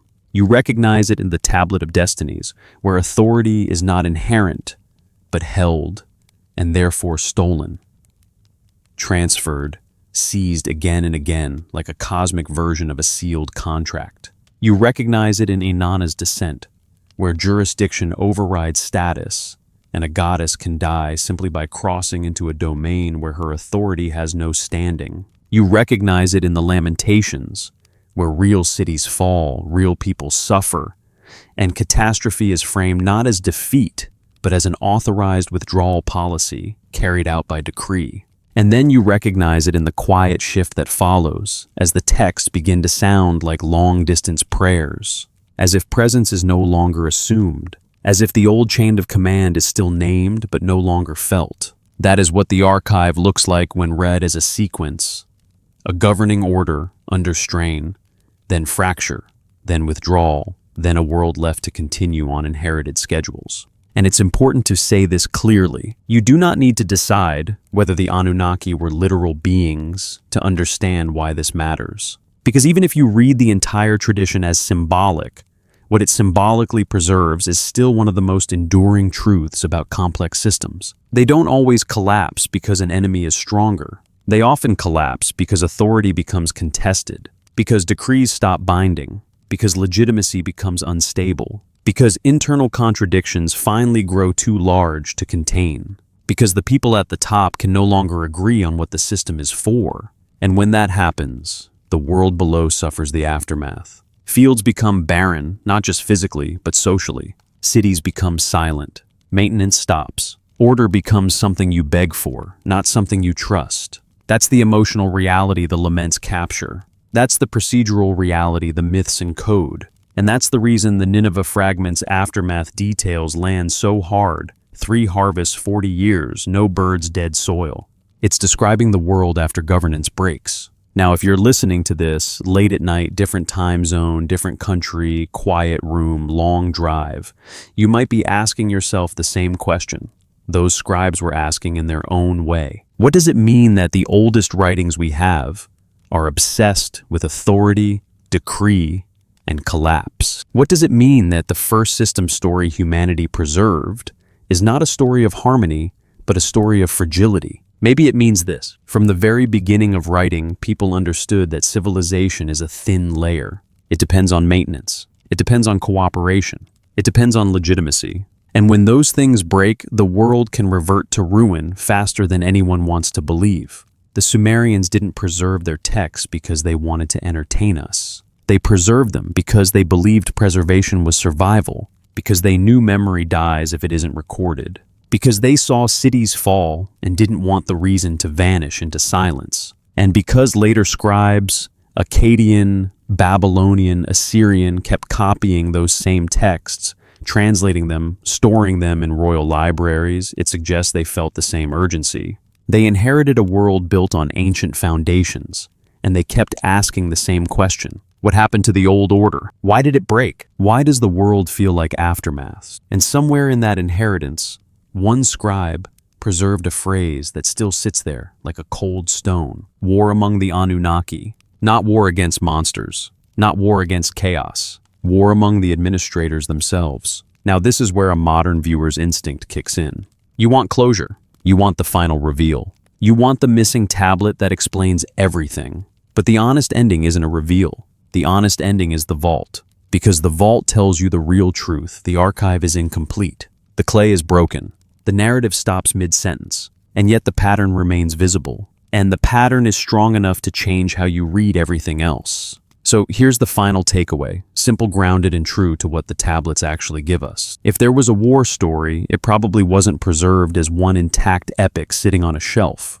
It was preserved as distributed memory, as myths that encode governance fracture, as laments that ritualize abandonment, as king lists that insist legitimacy descends and moves, as omen texts that scan reality for signs of instability, as fragments that occasionally name what the rest of the archive implies. And because so many tablets remain unstudied in full, still in collections, still in basements, still waiting, the story isn't finished. Not because we need to invent new myths, because we haven't read all the old ones yet.